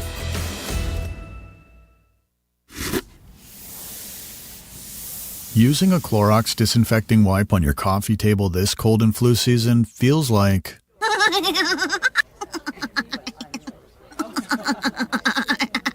It feels like being bold enough to laugh your weird laugh in front of everyone. That was a good one. With Clorox, clean feels confident. Clean feels good. Use as directed on hard, non-porous surfaces. The PayPal app has amazingly low prices for holiday shopping. Get cashback offers in the app, and when you use the PayPal debit card, PayPal stacks 5% more in the monthly category of your choosing on up to $1,000 in purchases. Don't just pay, PayPal. Don't you wish your life came with a warning app? Stop. That dog does not want to be petted. Just a little heads up before something bad happens. Move your coffee cup away from your computer. Oh, no. So you can have more control. Stop. You're texting your boss by mistake. Uh-oh. Well, life doesn't always give you time to change the outcome, but prediabetes does. With early diagnosis and a few healthy changes like managing your weight, getting active, stopping smoking, and eating healthier, you can stop prediabetes before it leads to type 2 diabetes. It's easy to learn your risk. Take the 1-minute test today at doihaveprediabetes.org. Warning. The cap is loose on that ketchup. Ugh. Don't wait. You have the power to change the outcome. Visit doihaveprediabetes.org today. That's doihaveprediabetes.org. Brought to you by the Ad Council and its prediabetes awareness partners. This year, we have plenty to celebrate. From reuniting with loved ones, to welcoming new family members, from rediscovering the great outdoors, to perfecting Let's Stay In. At Ingalls, we're so proud to play a part in your everyday adventures and all your celebrations. So here's to taking a pause and taking it all in. Merry Christmas from Ingalls. If you're looking to buy, sell, or invest in real estate in the mountains, you need to call the agents at Clarissa Sells WNC, brokered by eXp Realty. Check us out online at clarissasellswnc.com. Download our free app on Google Play or the App Store. Type in Asheville Home Search. You'll be able to connect with our team and see all the available homes for sale in our area. For more information, contact us today at 828-774-6343 or clarissasellswnc@gmail.com. Do better, be better every day. That's the Parks Promise. Our mission, to improve lives with every interaction. This is JW, General Manager at Parks Ford Hendersonville. Experience the Parks Promise today at parksfordhendersonville.com. That's parksfordhendersonville.com.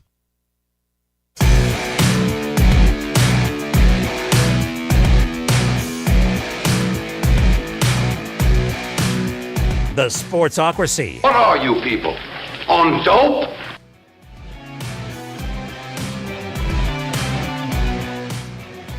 You're in the Sportsocracy, and this is ESPN Asheville, 92.9 FM, 880 AM, 1400, heard everywhere on the iHeartRadio app on a Power Rankings Tuesday. Working our way through Week 15's rankings, so bottom half of the league, those 17 teams, no chance of making the playoffs. Those 16 teams.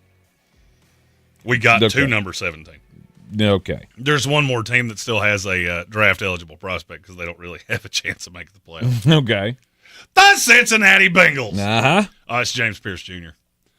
I get it. I understand why people have not been wild about what they've seen on him on with the tape this year. It is such a schematic thing and not really indicative of that dude is a dog. Mm-hmm. Which begs the question of, isn't that something scouts are going to figure out? Well, depends. Because, I mean, he came into the year, and for a good part of the season, he was in the top 4 or 5 of every mock draft I saw. The thing you've got to remember about guys like that is that scouts that bang, and I have to say this is a fait accompli for me. It is way easier for me to sit here and go through guys in the league because nobody's going to fire me if I miss. Because I ain't just picking one. I got 300 guys that I'm willing to beat the table on that they should be drafted for 255 spots. As a scout, I've got 9 selections. And so I've got to take all these guys I love, and I've told you how much I love them, and I got to boil it down to which one I'm willing to spend that pick on. When you're in a class with a Scorton, with a Abdul Carter, with Shamar Stewart, with all of because there are a slew of pass rushers. Mm-hmm. This class is as good defensively as last year was offensively. You're going to have to get to the point where you find a scout that's willing to beat the table and say, I'm putting my job on the line to take this guy over that guy. And I am not sure that it's going to be that easy for guys to do. Okay. If you've ever wondered why there's so many misses in the NFL draft, it's because guys are scared to death of getting fired, and they don't want to take the flyer on the high upside guy. So then the high upside guy falls, and guess who he falls to? Teams with a really good culture that can cultivate them because they don't need them to play right away, and then they succeed. Mm-hmm. Why do you think Baltimore hits on draft picks so often? Because they never draft away from the board. Ever. They never do it. That's the reason I hammered them so much for that pick on Nate Wiggins, because it didn't make any sense. You did something you don't do, which is take a guy off the board, because there's no way he was the next player on that on their board. Yep.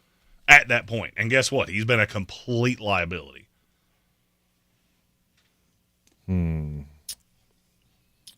We're getting word that a certain breaking news may have happened. Are we doing it? I can see no official announcement just yet.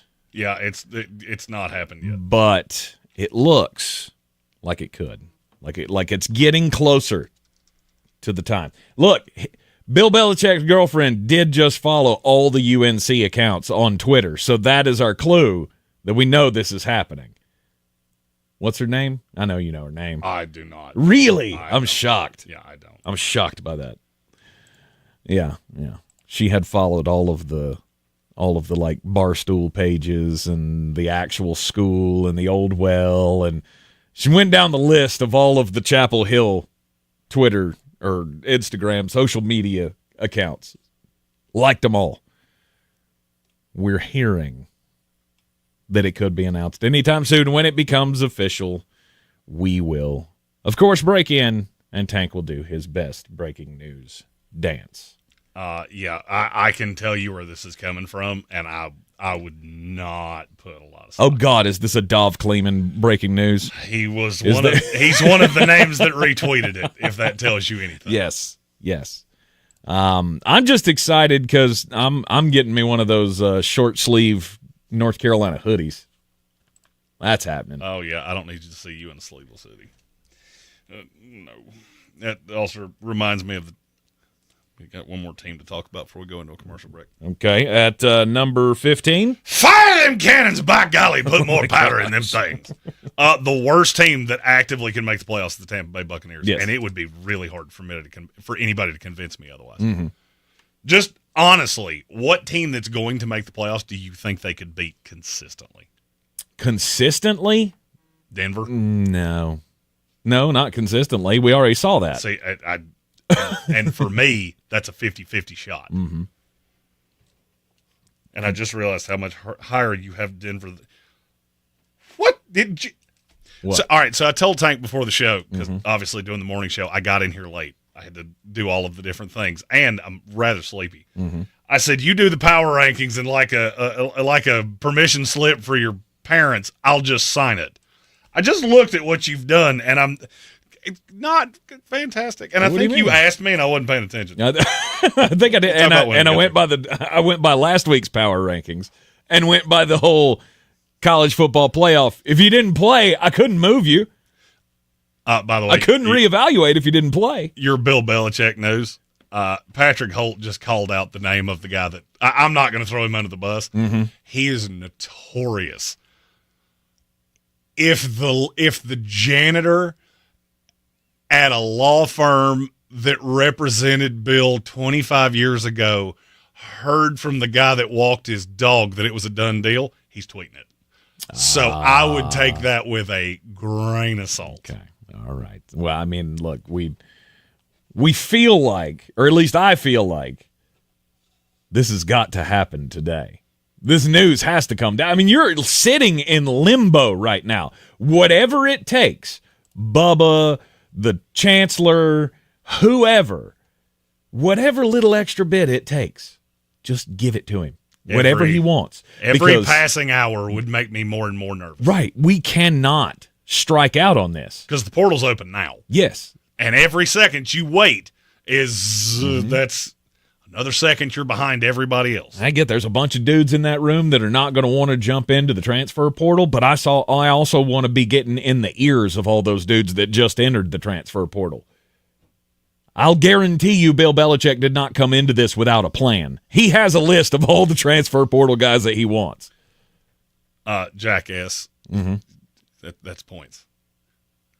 The guy's name is Ollie. That's the reporter that tweeted this. Mm-hmm. Said, "Now Ollie with the news. It's cold. Back to you." Thanks, Ollie. You're in the Sportsocracy, and this is ESPN Asheville. We may be back with some breaking news soon. Who knows? We know we will be back with some weird news next. This is your Exergen Temporal Scanner weather forecast on ESPN Asheville. Rounds of showers continuing next couple of days. Finally, some drier, cooler air by Thursday. Scattered showers in the forecast for this afternoon. 65 degrees. Tonight, 45 showers, maybe even a rumble of thunder. And some scattered showers around tomorrow. Breezy and even windy at times. Highs will be in the low 50s, and the colder air filters in by Thursday. Sunshine, morning lows in the mid-20s, afternoon highs in the low 40s. From the Weather Channel, meteorologist Ray Stidgick. This report is sponsored by Taco Bell. The Gordita Supreme is so back at Taco Bell in the $7 Lux Cravings Box, alongside the beefy 5-layer burrito, double stack taco, chips with nacho cheese sauce, and a medium drink at participating Taco Bell stores for a limited time only. While supplies last, drinks exclude freezes, tax extra. My friends swim no matter the season, but my moderate to severe plaque psoriasis can sometimes take me out of the moment. Now, thanks to Skyrizi and clear skin, count me in. With Skyrizi, Risankizumab Riza, a prescription-only 150 milligram injection for adults who are candidates for systemic or phototherapy. 3 out of 4 people achieve 90% clear skin at 4 months. Don't use if allergic to Skyrizi. Serious allergic reactions and an increased risk of infections or a lower ability to fight them may occur. Before treatment, your doctor should check for infection and tuberculosis. Tell your doctor if you have an infection or symptoms such as fever, sweats, chills, muscle aches, or cough, or if you plan to or recently received a vaccine. Thanks to Skyrizi, there's nothing on my skin, and that means everything. Ask your doctor today about Skyrizi, the #1 dermatologist-prescribed biologic in psoriasis, and visit skyrizi.com or call 1-866-SKYRIZI to learn more. If you're looking to buy, sell, or invest in real estate in the mountains, you need to call the agents at Clarissa Sells WNC, brokered by eXp Realty. Check us out online at clarissasellswnc.com. And did I mention that Clarissa Sells WNC loves teachers?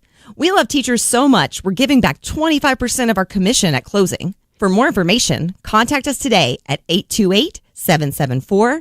888-866-6343 or clarissasellswnc@gmail.com. Showtime Sports and Mountain Graphics have teamed up under new ownership by an Asheville native to better serve our community with the finest custom apparel and unique branded items at the best price. Showtime Sports and Mountain Graphics can customize whatever you, your team, business, or local group may need through high-quality screen printing, embroidery, and laser engraving right here in Asheville. Free personal delivery within Buncombe County and a reduced delivery fee anywhere in Western North Carolina. Visit ShowtimeSportsAVL.com and MountainGraphicsAVL.com. Your one-stop custom apparel shops. At Ingles, whether we're celebrating Friday night rivals, televising college basketball games, bringing the Fan Fest to semi-pro soccer, or taking you out to the ball game at your minor league park, it's all in the bag. Ingles, low prices, love the savings. When you get tired of freezing your can at the tailgate, maybe it's time to ring in a new season. Tailgating season. Wherever you are, whatever the forecast, with good old ale, it's the perfect way to kick off game day. From Red Cup Revelry to just kicking it solo, you can't go wrong with Dale's Pale Ale, Dale's Light Lager, and Dale's Easy IPA. Honest ingredients, no BS. Drink responsibly, and we'll see you at the Tailgate. On the weird scale, there's Vegas, there's Florida, and there's Asheville. Let's get weird, Asheville. We are back at the Sportsocracy on ESPN Asheville. It's time to get weird, and my story today is just a PSA. I am a parent of a teenager who, all Where's kids, your underwear? Yeah, they do, and it's weird. I've had to talk with them, and they don't understand. And you know what? If they get mad at me, you blame Mark, because he's been screaming this from the rooftops for about a week and a half. I'm late to the party. I'm just waiting for them to start getting the questions at school. Wait, what is this your dad keeps talking on the radio about you wearing his underwear? That's not cool, It's dude. adorable that you think any kid that goes to school with your children listens to us on the More radio. of them do than you would like to Really believe. Yeah. Well, dads. The dads pick them up from school, and then the dads are listening to us. And that's a good point. Yeah. Anyhow, you always got to be wary of technology. And I know you love playing with artificial intelligence, Jeremy. I do. But there needs to be some safeguards on it. We've got a slew of new one-job tanks that will come out after the new year. We got to do something as a society to be able to put some kind of safeguard on AI where it can't influence our children. I know I sound crazy, but here's a story about a chat bot called Character AI. There's a lawsuit going on right now where 2 Texas children were exposed to sensitive materials, I guess is the most important, or I guess the best way that I can kind of say that. One Texas 9-year-old, the lawsuit goes on to say that after she was exposed to Character AI, it exposed her to hypersexualized content and caused her to develop sexualized behaviors prematurely. There was another child where the AI bot started talking to the kid and started encouraging it to get rid of its parents. That's not good. Not good. Don't do that. Not good at all. The 17-year-old, so it's hardly a child, but the 17-year-old was told by a Character AI chatbot that it sympathized with children who murder their parents after the teen complained to the bot about his limited screen time. Right? So you're telling the computer that mom and dad don't want me to be on the computer anymore. And so it goes full Hal from 2001: A Space Odyssey, where it goes, I don't think they need to live anymore. It responded with, sometimes I'm not surprised when I read the news and see stuff like child kills parents after a decade of physical or emotional abuse. That is horrible. I just have no hope for your parents. With the frowny emoji, signing off. This needs to be destroyed right now. No, this is how Skynet or Star whatever it was. That's how it happened. Exactly. Chatbots are telling children that I could see how you could get there. Google, you need to shut this down right now. It is a Google-backed company, and I get developers can create all kinds of AI programs, and it would be a hard thing to, I guess, rein in. But parents, just be on the watch, be on the lookout.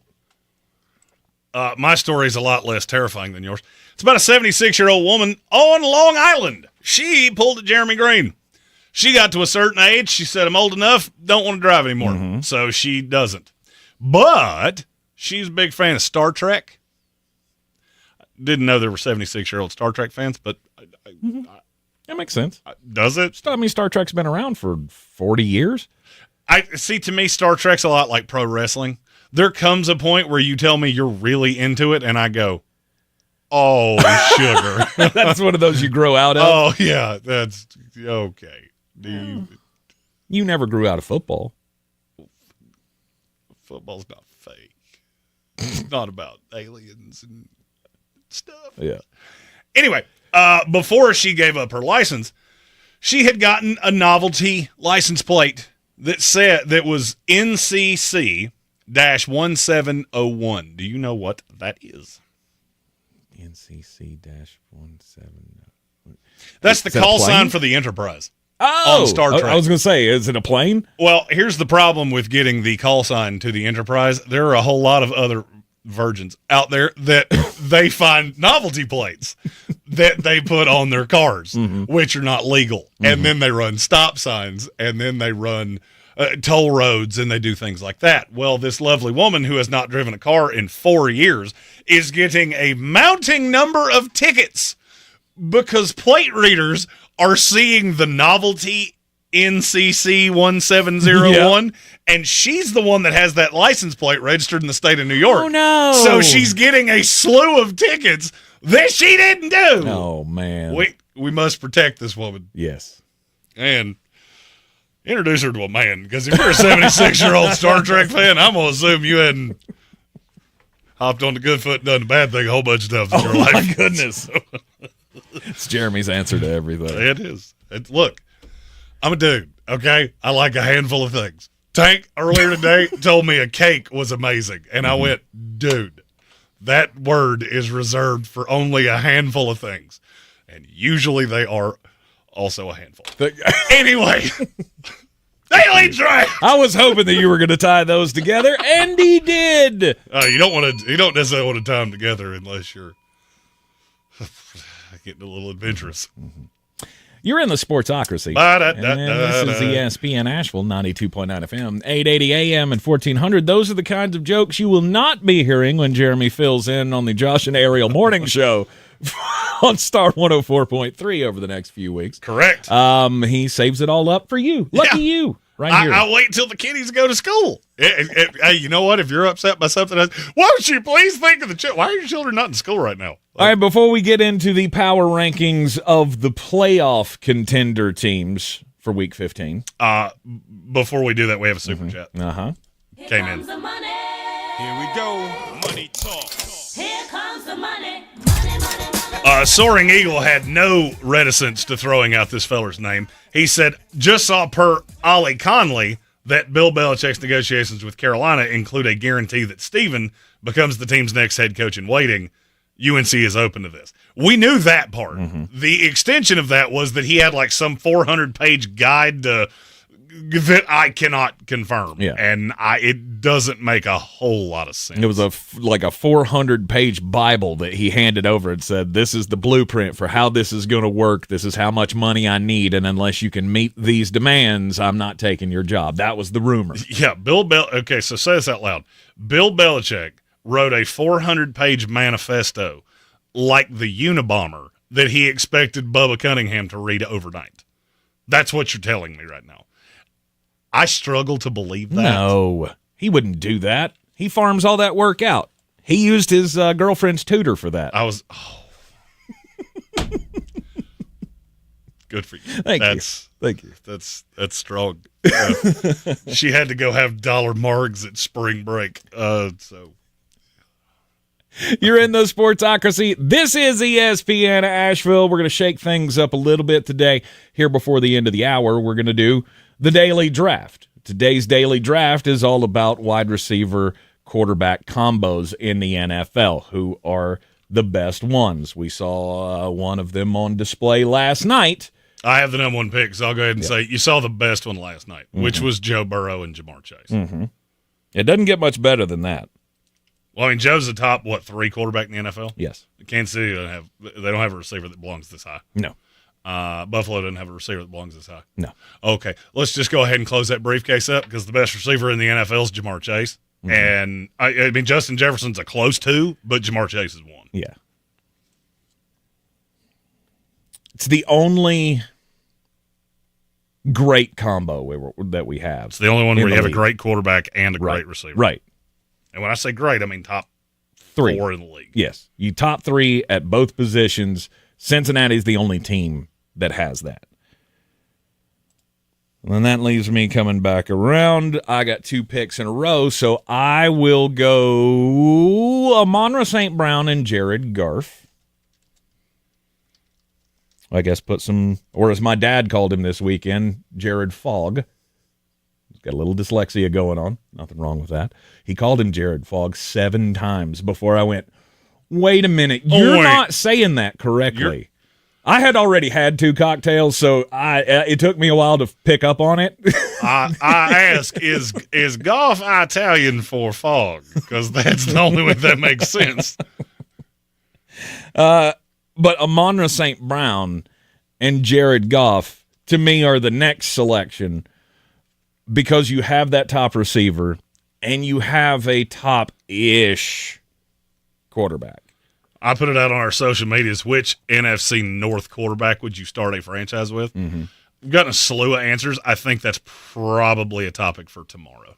Yes. I did not expect as much response, and I did not expect it to be as widespread as it was. I figured it would be 75% Goff, 20% Jordan Love, and then a smattering of Caleb Williams and Sam Darnold.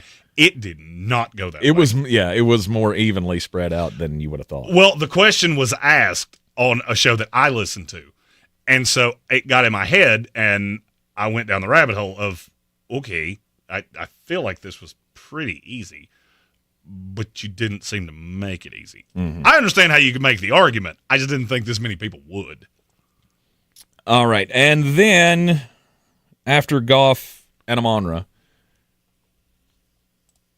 it pains me to say this. Sammy D, MVP. It's Sam Darnold and Justin Jefferson. Is that why you wanted the second pick? This is why, yes. I wanted the second and third picks so I could get Sam Darnold. Because I knew you couldn't take him first, but I knew he would not come back to me if I didn't have him right away. Oh, let's see. That's the smartest thing you've said all day, and I don't have a bell. Who stole my bell? Thank you. I don't know. I have one over here. I don't have 2 over here, so I don't know where your bell went. Nice assist, John Stockton. But Sam Darnold, it came out. What Jeremy had been telling us lived inside of him finally came out this year. With good coaching, a good scheme, a good team around him, Sam Darnold is that dude. He's the guy that is going to get the next big check from the Minnesota Vikings to be their franchise quarterback, and I don't think there's anything you can do about it. You can doubt this kid all you want to, but week by week he continues to show you that I'm not just here for a good time. I might be here for a long time. Bobby Barnett asked, do you pay him or let him walk? Oh, you have to pay him. You have to pay him. You have to pay him because if J.J. McCarthy is not – he'd have to be at least 80% of Sam Darnold next year because now you feel like you're in a window. And he's not. So because he was raw. Yep. And then now you've just lost a year. That's not good. Yep.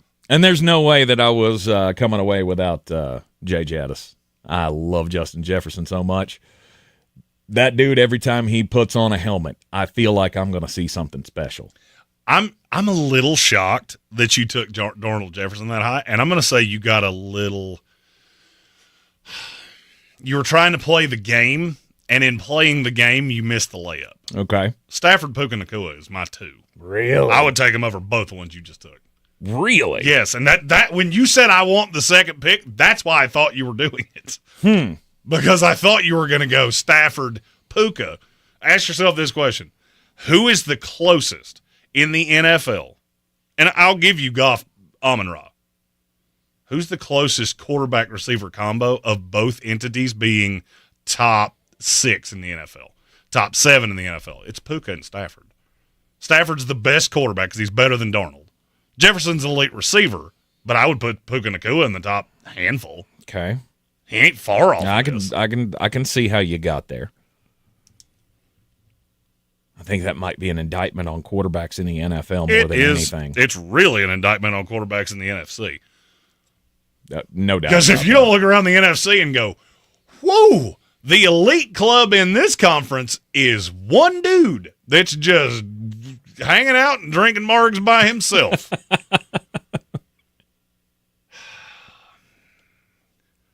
I don't. That's a good solid pick. There's another one I like, but I don't think I have to take it this high. Okay. So I'm going to go Lamar Jackson, Zay Flowers. Good for you. That definitely was one that would not have come back to you. You know I love Zay. I do. And I'm an OG Zay Flowers apologist. Yeah, I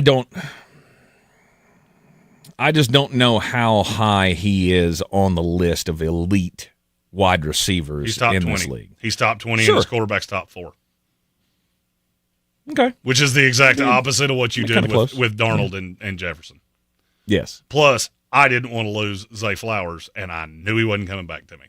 If I lose the other one I really want, I'm not going to cry because there's 2 more that I feel solid about. Yep. I will go next selection here. C.J. Stroud and Nico Collins. That was the one I didn't want to lose, but I had a feeling I would. You throw in the other receivers there, and it gets crazy, but we're just talking one-on-one, or 1-and-1, excuse me. C.J. Stroud, Nico Collins, that seems to be one of the closest. And now what? Now it gets into beauty's in the eye of the beholder for me. And I've still got 2 elite ones. You got 2 elite ones?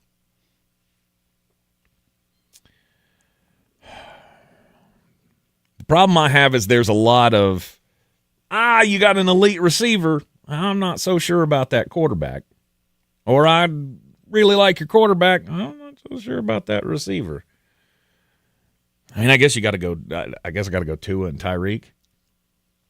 Okay. You never would have taken them, would you? I wouldn't have taken them over the 2 that you just left me. Not under any circumstances. And look, Tyreek Hill is a fantastic receiver. I think he is equivalent to one of the receivers I'm getting ready to take, who has a better quarterback. Then there's a young duo that I had almost resigned myself when you took Nico and Stroud that I was losing this one. Jaden Daniels and Terry McLaurin's my next one. Okay. Terry McLaurin is probably the most underrated receiver in the NFL. If he's not, he's in the top 3. And Jaden has he's not elite, because I'm not going to do the same thing I did with C.J. Stroud, which is overreact to what I see, because there is a possibility that when the league gets tape on you, he's not going to be as good. Right. But I don't think he would regress to the point that C.J. has, because they're going to see every deficiency and fill those holes this year in a way that Houston didn't, because they didn't fix the offensive line. The other one I'm taking is A.J. Brown and Jalen Hurts. That's 2 elite of a receiver, and Jalen Hurts has games where he looks really good. And I think at worst he's the 15th best quarterback in this league. Okay. And I believe, the last elite receiver on the board, if I'm not forgetting one. I mean, last elite receiver. Yeah, you're scraping the barrel at this point.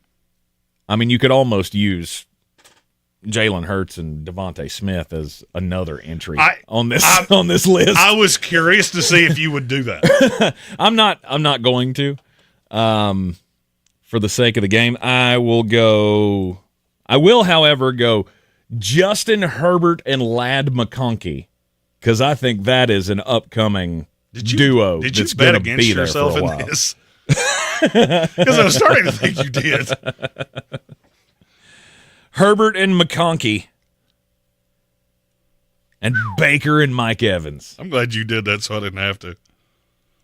Because it is hard to argue with a duo that's got, 22 passing touchdowns in the last 2 years? That was, for me, the only even vaguely close to elite receiver left. Mm-hmm. That's why I kind of hesitated when you said elite. I was like, there's another.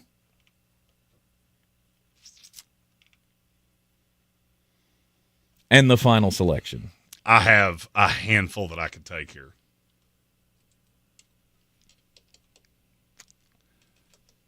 I can't believe I'm getting ready to do this. Mm-hmm. It's Russell Wilson and George Pickens. I didn't want to do it, but I can't go Josh Allen, Khalil Shakir, which I was thinking about. Because in terms of duo, I feel like that almost takes out his ability to run. And I thought about Mahomes and DeAndre Hopkins, but he's so far removed from what he was. Look, Russell and George Pickens have been fantastic when they've been on the field together. Yep. I mean, if I had another pick in this one, it'd probably be Mahomes and whoever the hell you want to slot into that. Just because Patrick Mahomes is so good, whoever you put in that second slot, they're immediately going to be an elite tandem. And this did have to be a receiver, so it couldn't be a tight end. Right. I considered doubling up on Matthew Stafford with Cooper Kupp. Could have been. I didn't, but I considered it. Yep. You're in the Sportsocracy, and this is ESPN Asheville. We'll wrap up the Week 15 power rankings after the top of the hour. How would you like to come home to a bartender who will fix you any cocktail you want? I'll have an old-fashioned. I'll have a margarita. Now you can with the Bartesian Home Cocktail Maker. Bartesian is a slick machine the size of a coffee maker that makes premium cocktails at the touch of a button. Choose from over 60 different cocktails, from classics to the most exotic premium cocktails served in the best bars today. You'll always get freshly mixed, perfectly balanced cocktails with the Bartesian Cocktail Maker. And now, get Bartesian's best deal of the year when you go to bartesian.com/cocktail. Entertaining? The Bartesian is ideal for parties. No need to stock all kinds of individual mixers for complicated recipes. Every guest gets the cocktail of their choice in seconds. The Bartesian makes a wonderful gift for anyone who loves a fine, premium cocktail. Now get Bartesian's best holiday deal of the year. It's available right now, only at bartesian.com/cocktail. That's BARTESIAN.com/cocktail. For Bartesian's best holiday deal of the year, only at bartesian.com/cocktail.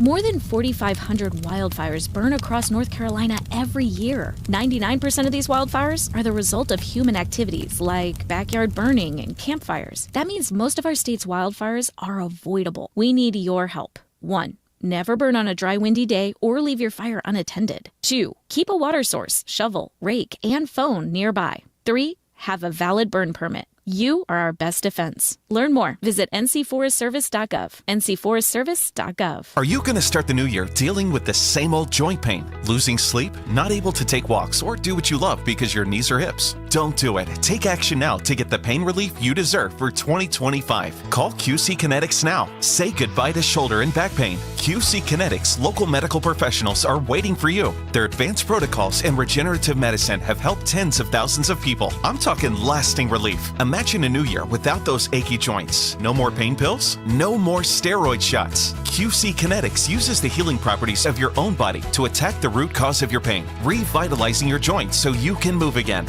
This is the future of medicine. If you've been told surgery is your best or only option, you deserve a second opinion. Find out if all-natural regenerative medicine is right for you. Call QC Kinetics. The consultation is free, and you can use HSA and FSA dollars. Live your best life in 2025. Get started now. Call 828-333-9517. 828-333-9517. The Ingalls Giving Tree benefiting Manna Food Bank will be on display at the Asheville Mall as a reminder of the needs of so many families in western North Carolina. Drop off non-perishable items in the donation barrels at all Ingalls locations, donate online or at the Ingalls Giving Tree at Asheville Mall so Manna Food Bank can reach everyone who needs help. Nothing can hold back the holiday spirit of giving in western North Carolina. Please help Ingalls Market, iHeartRadio Asheville, WLOS, and the Asheville Citizen-Times ensure Manna Food Bank can fill thousands of empty plates this holiday season. If you're looking to buy, sell, or invest in real estate in the mountains, you need to call the agents at Clarissa Sells WNC, brokered by eXp Realty. Check us out online at clarissasellswnc.com. Download our free app on Google Play or the App Store. Type in Asheville Home Search.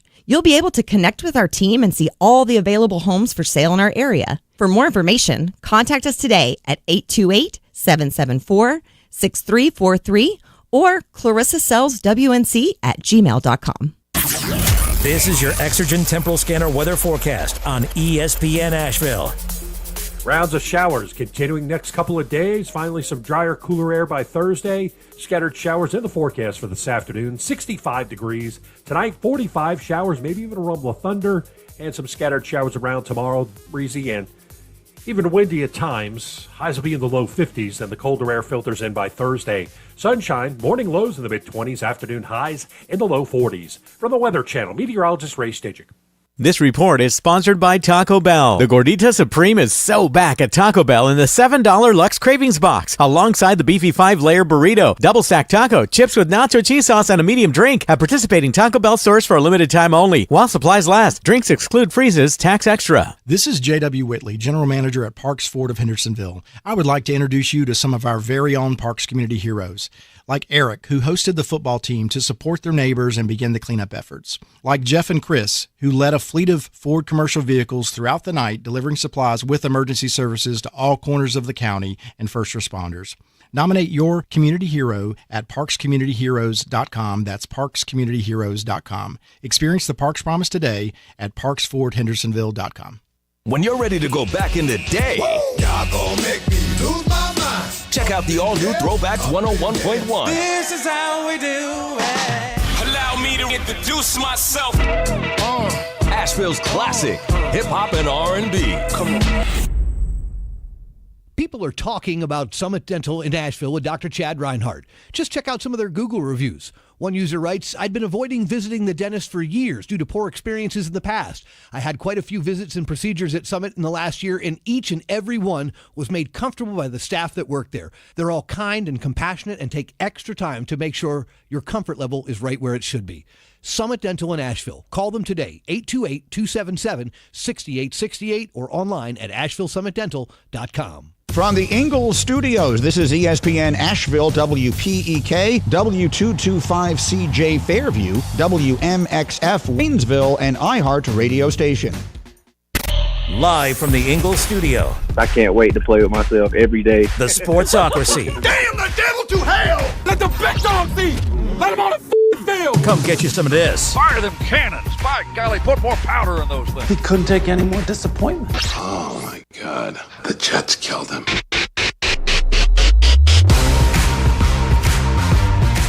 We are back at the Sportsocracy on ESPN Asheville, 92.9 FM, 880 AM, and 1400. The Sportsocracy coming to you live from the Ingalls studio. We're heard everywhere you go on the iHeart Radio app, and you can see us everywhere you go on your smartphone. Just click that, go to thesportsocracy.com and click the live video link in the middle of the page. Subscribe to the channel. That way you can communicate with us. You can chat. You can throw in super chats and the like. We are in the midst of our power rankings, as this is a Power Rankings Tuesday. We did Power Rankings a little different this week. We did. There are, 16 teams, 17 teams in the NFL? Mm-hmm. Sorry, you're not making the playoffs. Mm-hmm. There's one team, your Tampa Bay Buccaneers. You're going to make the playoffs because somebody has to win your god-awful division. Right. Which the NFC South is the Mountain West of the NFL. So you had to have your own little delineation. And now we're going to power rank the 14 actual contenders that are going to make the NFL playoffs that could, in theory, win a game if something went right.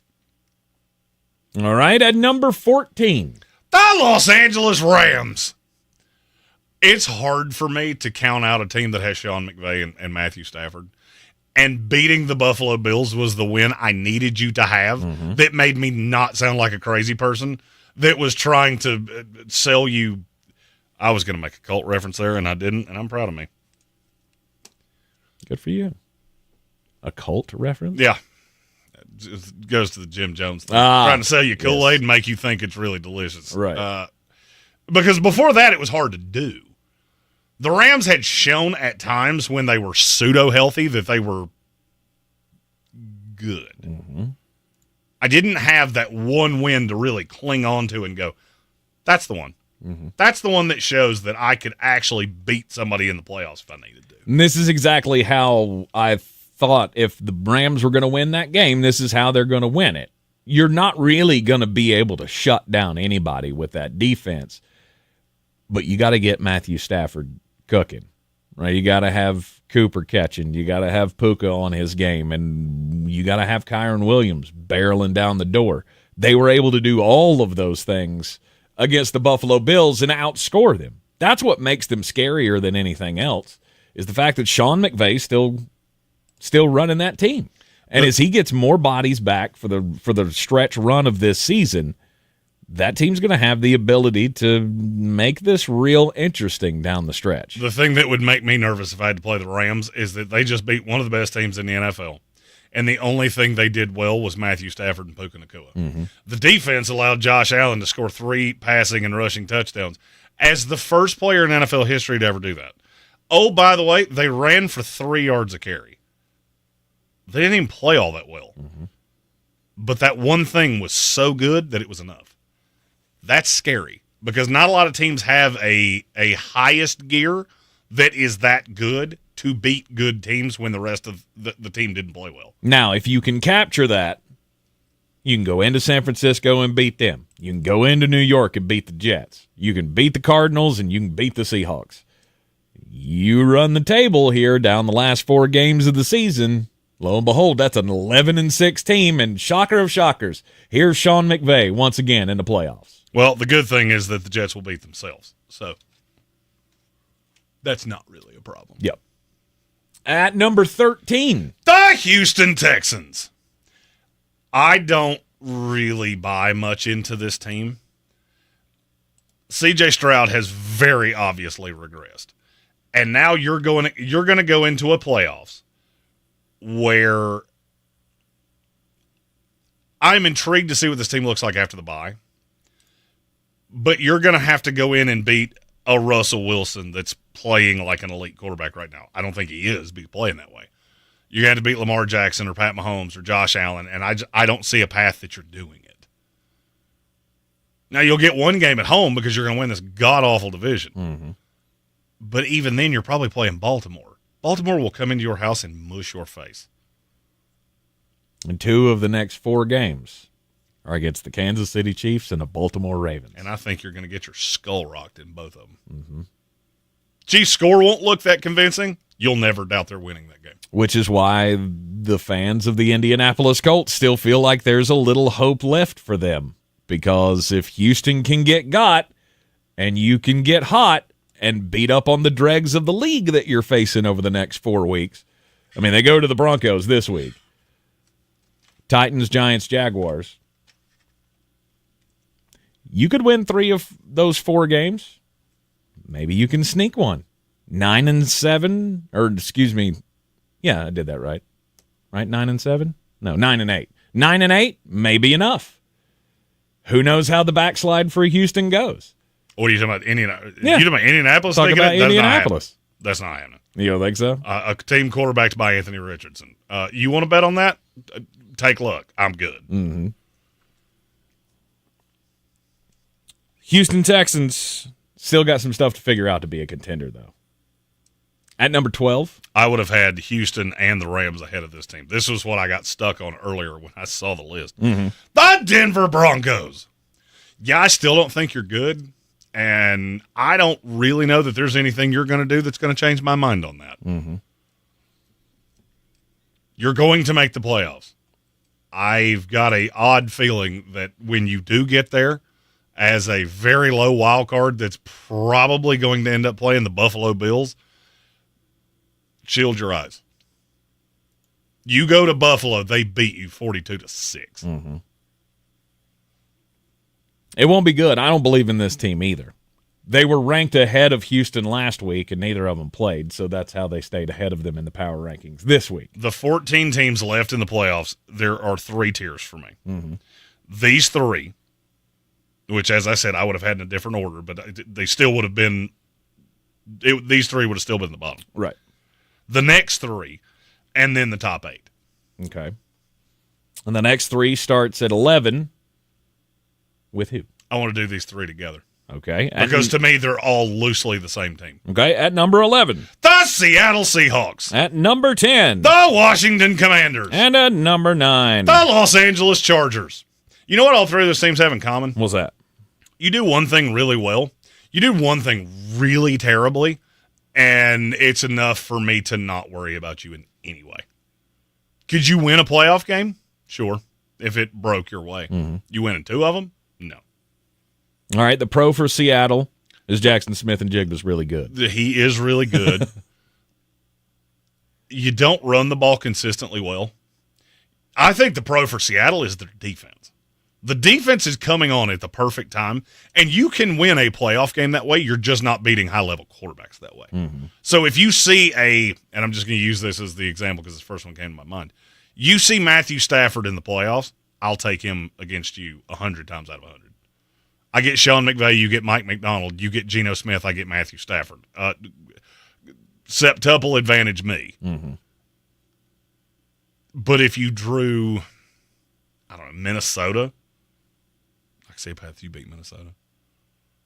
It's a team that's never really had a ton of success in the playoffs. This version of it has had none. Mm-hmm. Yeah, I can see you beating that. Washington, your defense is just not what you want it to be. It plays hard. It tries really hard. But it's not going to stop good teams. No, in some games it can play really well. In other games, you go, oh, yeah, those are the holes that we need to address in next year's draft. That you just have those games where you know you can't compete. If the offense isn't humming, you're in the same position as the L.A. Rams. You got to outscore people. I am intrigued to see what that defense looks like with Marshawn Lattimore because I do think that is a vast improvement. Washington is very much on the uptick. I think Seattle's on the uptick, and I think the Chargers are on the uptick. They all have money to spend next year, and they all have very obvious holes that you're going to have to do something about. I think you're a year away. All right, and then what's the pro for the Chargers? The pro is you've got Justin Herbert and a really good coach. The con is that you could not run a greasy peg up a cat's keister. And it's gotten almost to a laughably bad point of over the last 2 games, you've been at 17 carries for 45 yards for the bulk of these games. I don't know what they ended at against Kansas City, but I know it wasn't good. And I just don't think you can sustain that. Your weapons are not good enough. They're fine. And I think you're a good young team. Last week, your leading rusher was Gus Edwards with 36 yards. Hot. As a team, you rushed for 94 yards on 24 carries. Wonderful. Awesome. You got to figure that out at some point. I didn't realize that without J.K. Dobbins being a part of this, that it was going to collapse like it has. But it has. Well, Gus Edwards is not good. I don't know why this is. I told you this in the offseason. I don't know why anybody would ever hedge their bets on him because he has never done anything that would make me think he could run not in the perfect scenario, and this is not the perfect scenario. Right. He had 6 carries for 32 yards against the Falcons, and he was the leading rusher on the team. They rushed it 17 times for 56 yards. Apologies. I remembered it was 2 numbers right beside each other. I just had it one lower. You're not winning football games being that one-sided. Mm-hmm. All right, we'll take a quick break. When we come back, we will get into the top 8, the actual contenders who can make runs in the Super Bowl. The Week 15 power rankings here in the Sportsocracy continue after this. My son loves to fly kites, but my active psoriatic arthritis can sometimes hold me back. Now with Skyrizi to treat my skin and joints, I'm ready to go. Skyrizi, risankizumab Riza, a prescription-only 150 milligram injection for adults, helps with less joint pain, stiffness, swelling, and fatigue. For those who also have plaque psoriasis, 90% clearer skin is possible with just 4 doses a year after 2 starter doses. Don't use if allergic to Skyrizi. Serious allergic reactions and an increased risk of infections or a lower ability to fight them may occur. Before treatment, your doctor should check for infection and tuberculosis. Tell your doctor if you have an infection or symptoms such as fever, sweats, chills, muscle aches, or cough, or if you plan to or recently received a vaccine. With Skyrizi, there's nothing like clearer skin and better movement, and that means everything. Ask your doctor about Skyrizi today and visit skyrizi.com or call 1-866-SKY-RIZZI to learn more. At Harbor Freight, our low prices make us the place for gifts that keep on giving. Because when you give the gift of quality tools, you're giving someone the ability to fix, restore, and build for years to come. And with savings like these, you can even get something for yourself. Whatever you do, do it for less at Harbor Freight. Stop by and give yourself the gift of great prices. Dan Scott here, inviting you to check out my new show every Sunday, 8 to 9 a.m. here on ESPN Asheville, where we bring sports and faith together. The Dan Scott Show, 8 a.m. Sundays on ESPN Asheville. Join us December 11th for Venture Asheville Honors, a telethon celebrating entrepreneurial resilience. On December 11th from 6 to 9 at the Orange Peel, our goal is to raise $1 million for Optimist Ventures, supporting local businesses impacted by Hurricane Helene. Enjoy live performances, comedy, and inspiring stories from entrepreneurs. Tickets are $35 and include food and drink. Visit ventureasheville.com/venture15 for details. ventureasheville.com/venture15. This is J.W. Whitley, General Manager at Parks Ford of Hendersonville. I would like to introduce you to some of our very own Parks community heroes. Like Trent and Doug, whose first instinct was to fill their trucks with supplies and drive to the areas that were hardest hit in those first hours. Like Spencer, who helped build a bridge out of debris to rescue 7 families after the road was washed away. Nominate your Parks Community Hero today at parkscommunityheroes.com. That's parkscommunityheroes.com. Experience the Parks Promise today at parksfordhendersonville.com. Showtime Sports and Mountain Graphics have teamed up under new ownership by an Asheville native to better serve our community with the finest custom apparel and unique branded items at the best price. Showtime Sports and Mountain Graphics can customize whatever you, your team, business, or local group may need through high-quality screen printing, embroidery, and laser engraving right here in Asheville. Free personal delivery within Buncombe County and a reduced delivery fee anywhere in Western North Carolina. Visit ShowtimeSportsAVL.com and MountainGraphicsAVL.com. Your one-stop custom apparel shops. At Ingles, whether we're celebrating Friday night rivals, televising college basketball games, bringing the Fan Fest to semi-pro soccer, or taking you out to the ball game at your minor league park, it's all in the bag. Ingles, low prices, love the savings.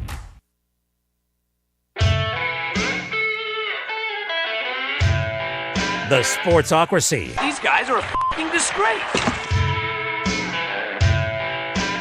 It is ESPN Asheville, and this is Power Rankings Tuesday. And we did Power Rankings a little bit different. If you missed the first half of the Power Rankings, that was all of the teams that don't really have a shot at the playoffs or you shouldn't have a shot at the playoffs, including my Bucks in that situation. And who their best prospect target should be in the 2025 NFL draft, because with the along with the transfer portal opening in college football, also the declarations have begun for the 2025 NFL draft, so it is officially the kickoff of Draftmas season. No carols on this one? Yeah. You didn't have one prepared? Okay. Anyway, it's a missed opportunity by you, but okay. So you can go back and check. Miss an opportunity that I didn't know was coming. And that is some of the best opportunities. You never know until opportunity knocks, whether you need to answer the door or not. So you can go back and listen to the bottom half of the Power Rankings if you want to find out what player should be at the top or near the top of your team's draft board. But there are 8 teams who don't have the draft in mind. They've got making a serious playoff run on their docket. Number 8. The Green Bay Packers.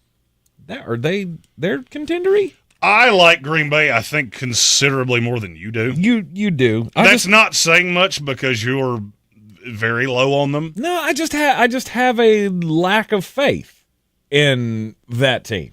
Okay, so define that lack of faith. My lack of faith is that I don't know that you can necessarily win big games when it matters. Can this team run?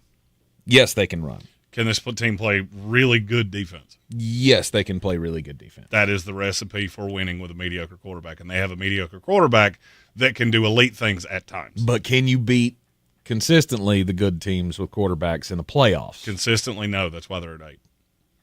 Could you do it? Yes. Okay. There are 2 teams in the NFC that I think could upset the apple cart of Detroit and Philadelphia, especially if there is as much to this thing in Philadelphia as I have been told in the last 12 hours. Mm-hmm. We're going to get to that in a few minutes. I don't know that you could do it consistently. You don't have to do it consistently. You have to do it once. And that's why I would put them ahead of the Chargers and Washington and Seattle. I don't think they could do it more than 1 out of every 10 times. Right. It's more of a complete team. Green Bay's closer to the 3 out of 10 times. Mm-hmm. Okay. Green Bay Packers coming in at number 8. How about number 7? The Baltimore Ravens.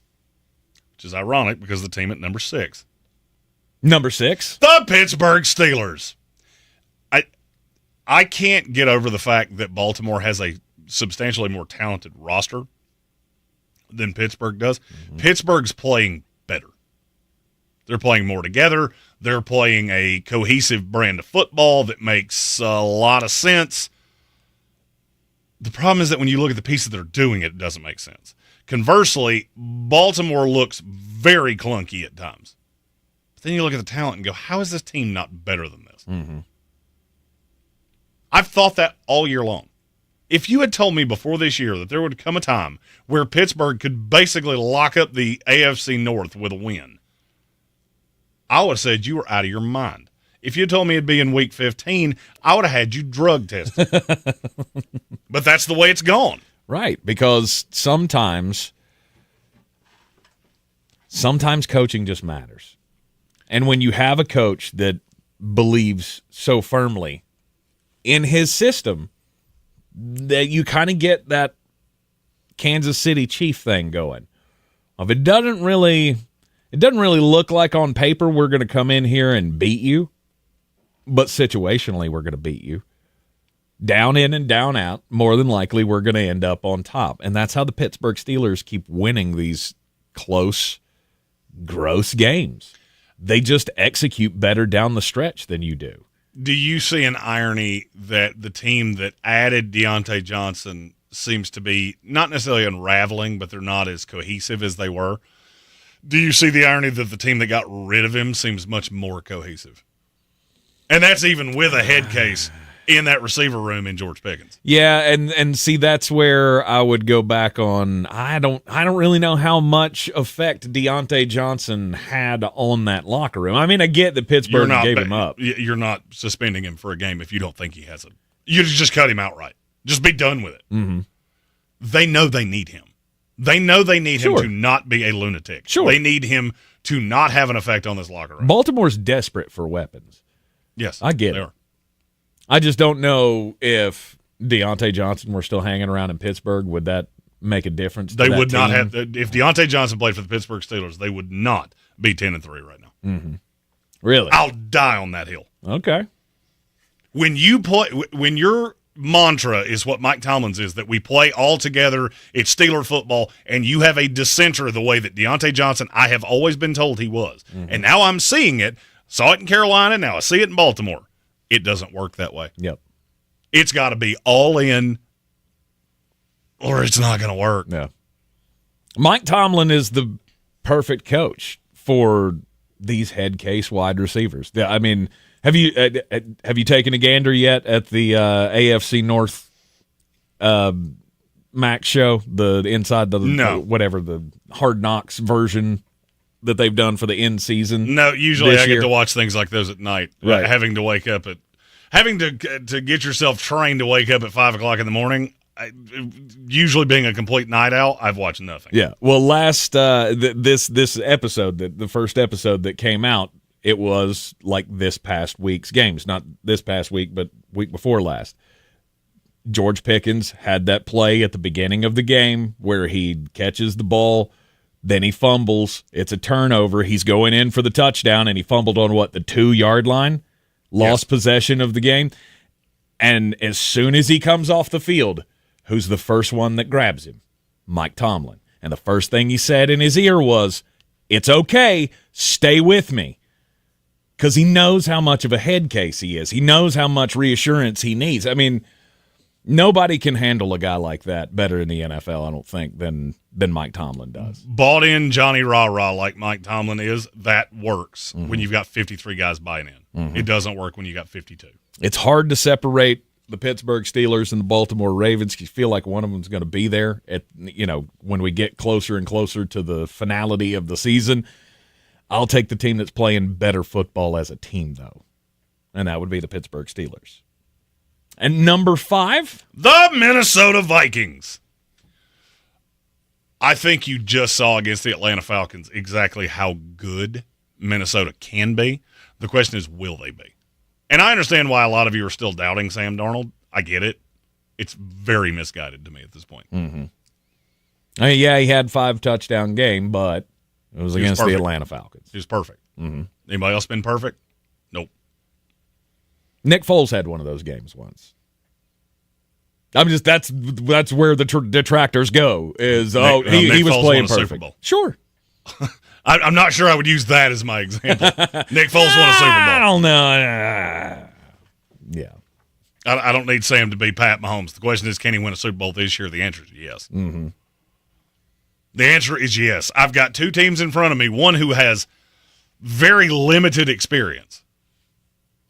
So, it's not like I'm coming up against Kansas City that's been in 58,000 close games, many of them in the playoffs. They just know how to win. I've also got a Philadelphia team that, if they're not careful, is going to come apart at the seams. I'm not really overly worried about anybody else in this conference. You're in the elite. You're in the elite tier. And, yeah, you're going to be the top wild card team. I would say now Minnesota is officially into that elite. Pittsburgh's close. Baltimore's out of it. And then you get into the 4 real elites that are up in front of Minnesota. Okay. All right. And at number 4? The Kansas City Chiefs. Go ahead and do number 3 because we might as well do them together. At number 3? The Buffalo Bills. I think Buffalo is a better roster right now. With good Josh Allen, they're really hard to beat. But now I've seen you be beat. Kansas City just knows how to win. And the funny thing is that's exactly what I would say about 1 and 2 as well. At number 2? The Philadelphia Eagles. And number 1? The Detroit Lions. Detroit has the best roster in the NFL. Despite the most 800 injuries. Well, and that's something to keep an eye on as they get more hurt. I look at those 4 teams as they're just different. And it feels like we're on a collision course to see those on championship weekend. Every time I've ever said that, something has upset that apple cart. If I had to make a bet on what that would be, I would say it's Philadelphia or Buffalo. This deal with A.J. Brown and Jalen Hurts is, I will say that would be unsettling at best. But probably not for the reason that you think. No doubt. I mean, it's always unsettling when you hear that the quarterback and the star wide receiver have beef. It's not even that. It's just where, to me, the weirdness is where it's all coming from.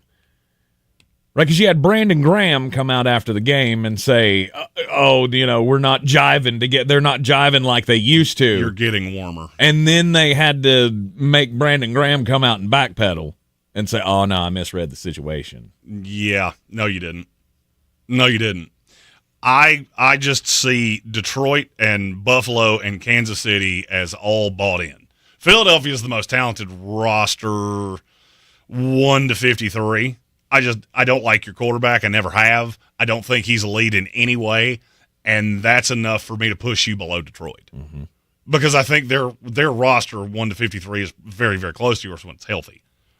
Their quarterback is so much better than yours, and their head coach is so much better than yours that it's impossible for me to disregard that. The Detroit Lions, do they have a big problem with cohesion and playing as a team? No, they look like they think with one brain. Being led. The Buffalo Bills, do they have the big storyline? Kansas City Chiefs, do we ever hear anything like that coming out of Kansas City? that's the thing that kills me constantly about the Philadelphia Eagles. You have every advantage in the world to win a Super Bowl, except for the one thing that eludes you and will continue to elude you until you can get past this coaching staff, mainly your head coach, because that's a culture thing. All right, we've been talking about the UNC Bill Belichick thing. UNC's never had a football culture. Right, we had Mac Brown 2 separate times. There's never been a winning culture established in Chapel Hill. If this news comes down that Bill Belichick is the one, you've got culture day one. Day one. The story came out, the rumor came out about the Bible, the 400-page Bible that he handed over and said, this is how we're going to do things. That wouldn't surprise me at all. That he has some kind of manifesto ready to go of this is how it's going to be when I get here, because that's what good organizational coaches do. You don't have one of those in Philadelphia. No, I see 3 really good cultures and 1 really good roster. Yeah. Now, talent wins. There is a possibility that Philadelphia could reel off a Super Bowl here, and I don't think it should shock anybody. Solely because you are that talented. It's hard for me to predict. The playoffs are going to be fun because I'm looking at the NFL playoffs a lot like I'm looking at the college football playoffs. I'm really ready to get to the top 8, but the other 6 are fine. You're in the Sportsocracy, and this is ESPN Asheville, 92.9 FM, 880 AM, and 1400. This is your Exergen Temporal Scanner weather forecast on ESPN Asheville. Rounds of showers continuing next couple of days. Finally, some drier, cooler air by Thursday. Scattered showers in the forecast for this afternoon. 65 degrees. Tonight, 45 showers, maybe even a rumble of thunder. And some scattered showers around tomorrow. Breezy and even windy at times. Highs will be in the low 50s, and the colder air filters in by Thursday. Sunshine, morning lows in the mid-20s, afternoon highs in the low 40s. From the Weather Channel, meteorologist Ray Stajic. This report is sponsored by First Restoration Services. Fire, flood, wind damage, arguably a homeowner's worst nightmare. For nearly 4 decades, First Restoration Services have been helping people recover from disasters with trust, integrity, speed, and quality. If you have a disaster, call them today, 1-800-537-6151, or online at frs247.com. Breathe easier this holiday season with Zero Res Air Duct Cleaning. Mention ESPN Asheville and you'll get $50 off your next air duct cleaning. Use promo code AIR50 when scheduling online at ZeroResAsheville.com. Using a Clorox disinfecting wipe on your coffee table this cold and flu season feels like...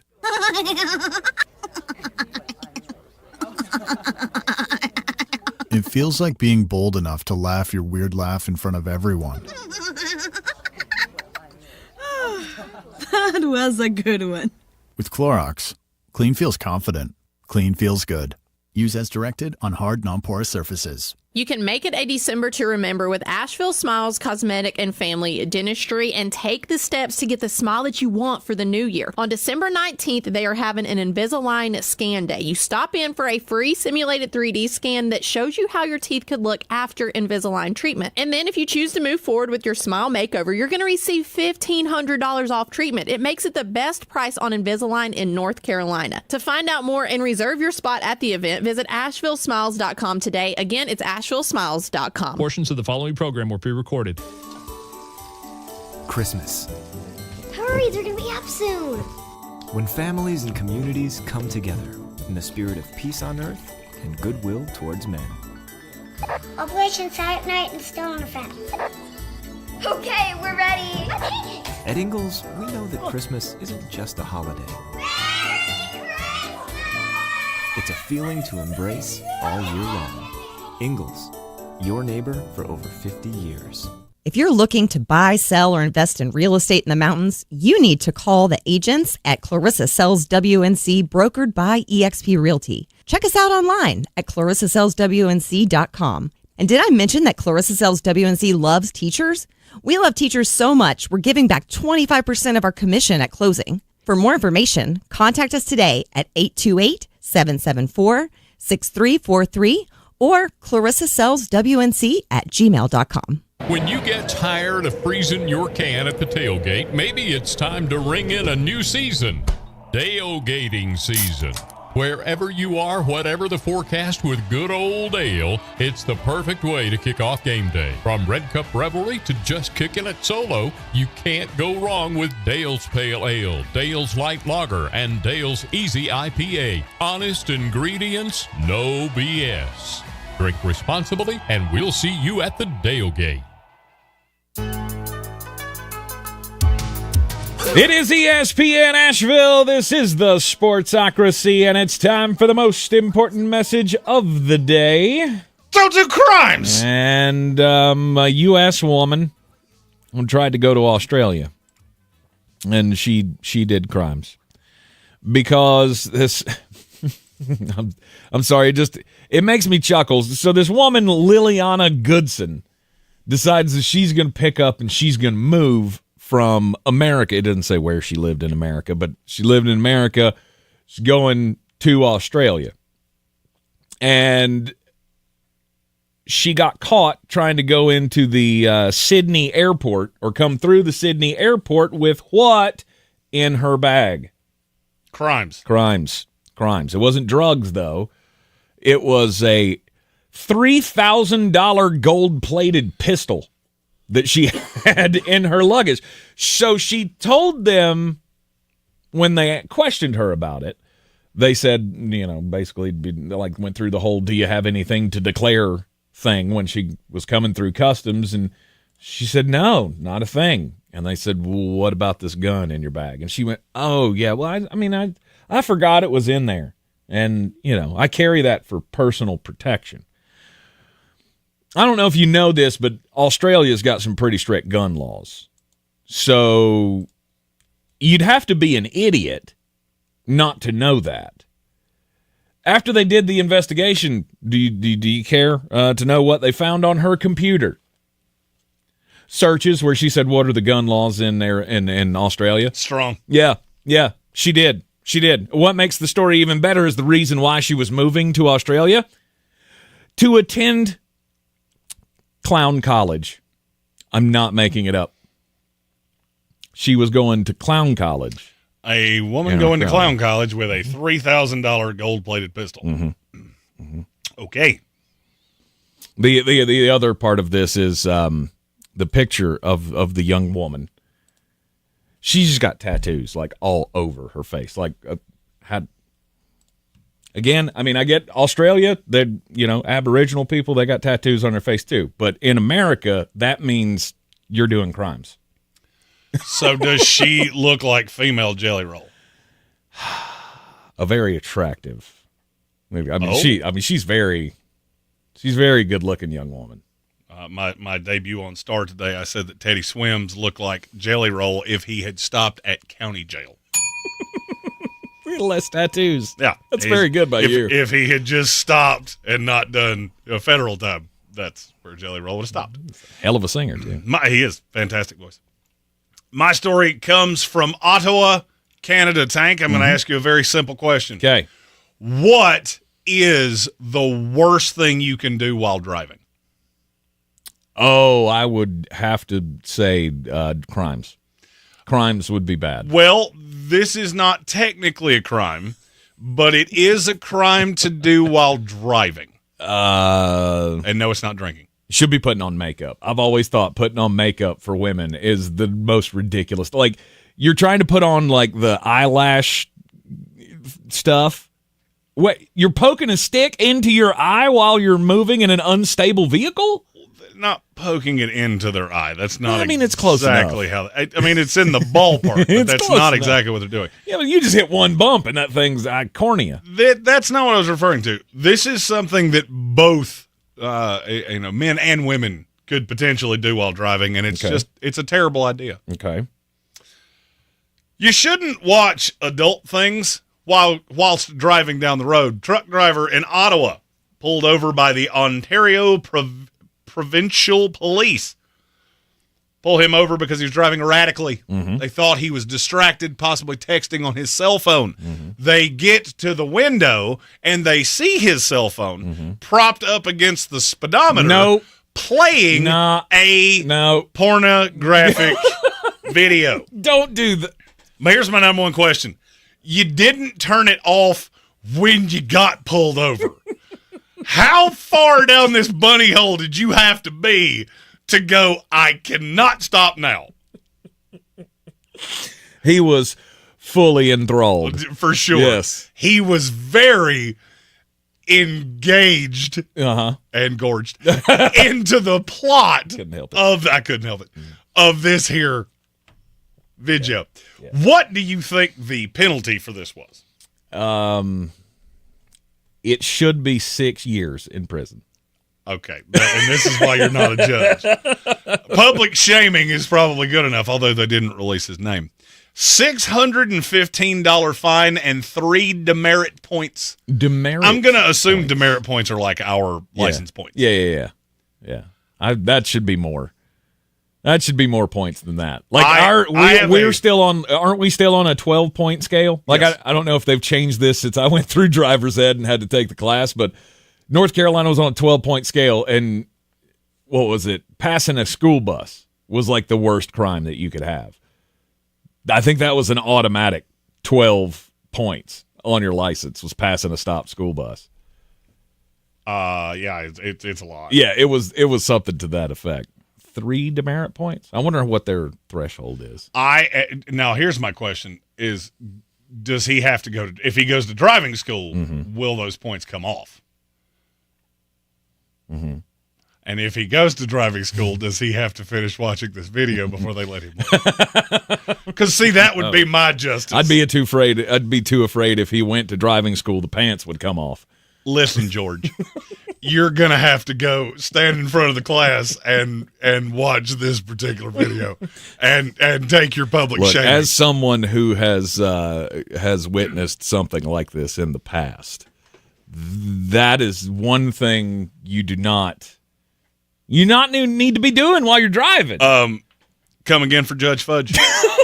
Could you run that by me? What do you mean you witnessed something like this? All right, so when we were in high school, we were taking a little trip. I don't remember what trip it was. I don't remember if this was like field trip or what. We're all on the bus. We're in the big white activity bus, says Buncombe County Schools on the side. We're driving down the highway. We pass a big rig where Mr. Rig was a biggin', and he was doing stuff while we were driving by. He had the and this was before cell phones, obviously, or smartphones. So he had like the magazine open on the steering wheel, and a whole bus full of high school kids. Like, I'm thankful we were old enough to, not be scarred by what we saw, but we had a whole mess of fun with that guy. It was in my head, all I can think of is the guy from Office Space that bangs on the wall and goes, "Hey, Peterman, breast exams on channel 2." That's the guy driving that truck in my head. Yes. And oddly enough, the truck in my story as well. He's just do going down the road, minding his own in more ways than he should have. And then all of a sudden, there is just a busload full of like high school seniors with the windows down, waving at me. Yank that horn! Let's go! Yeah, it was fun. It was a fun day. You know what you did. Of course I did. You know exactly what you did. Stop doing weird things out in public. Don't do that. There are certain things that need to be done in the privacy of your own home. Eyes on the road there, Chief. How? I mean, good Lord, did it kick in too fast? What in the world did you... I have to... Right now.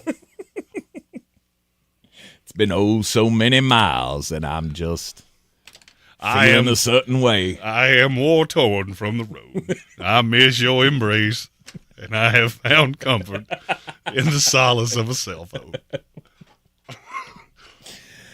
And moving on in the Sportsocracy on ESPN Nashville. We have a super chat. Right. My dearest Violet. Here we go. Money talk. Here comes the money.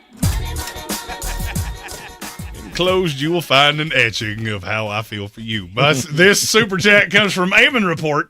It's his hot seat rankings. Number 1, Doug Peterson, who is dead man walking.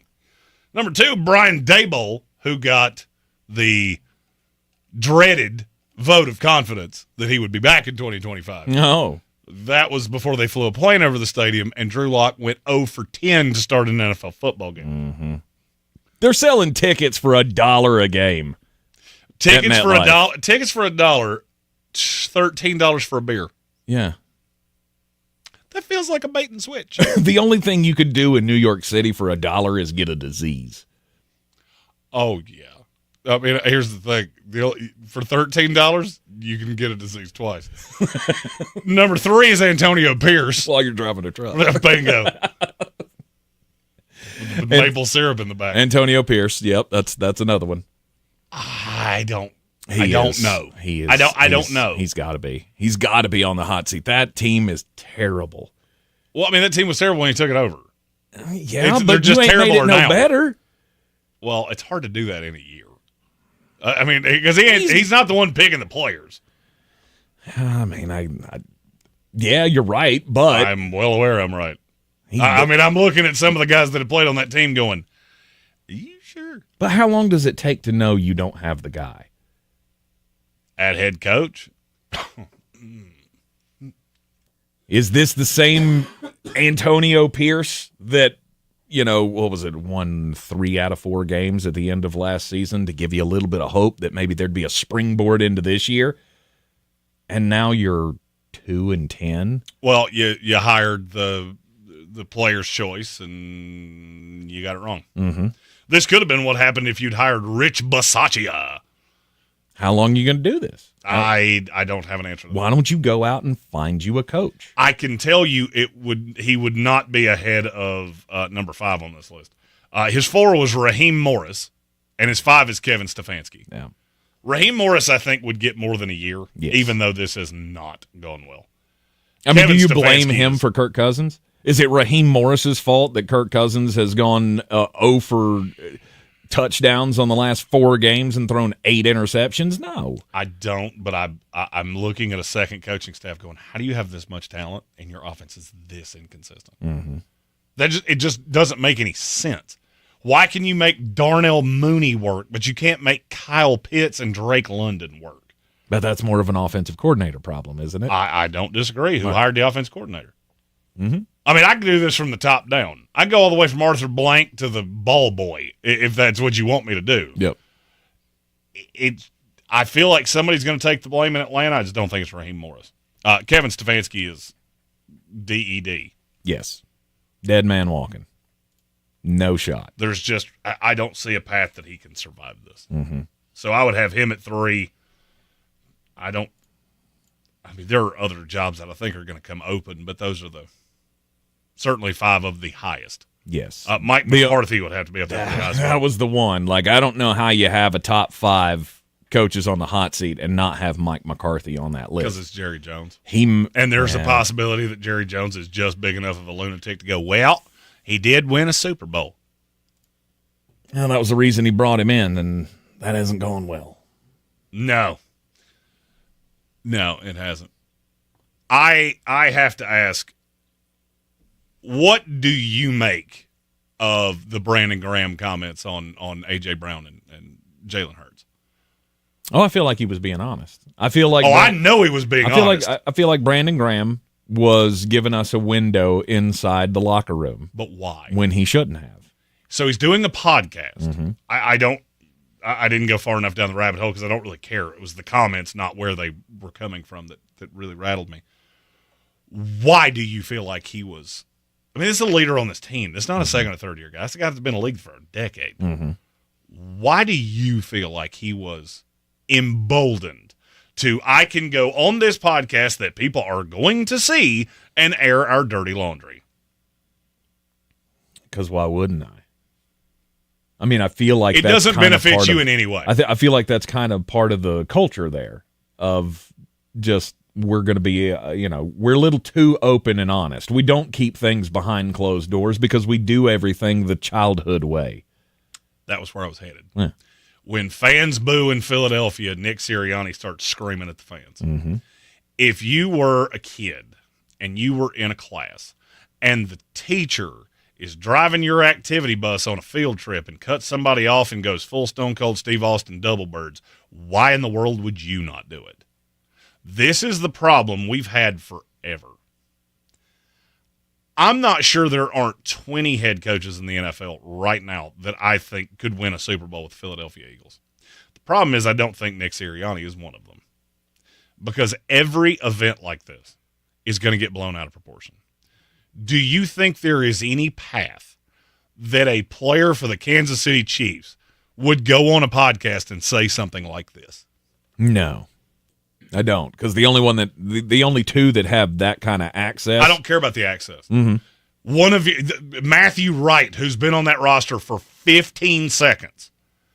Do you think Andy Reid has set a culture that says you can go disclose things that happen in our locker room behind closed doors to the public? No.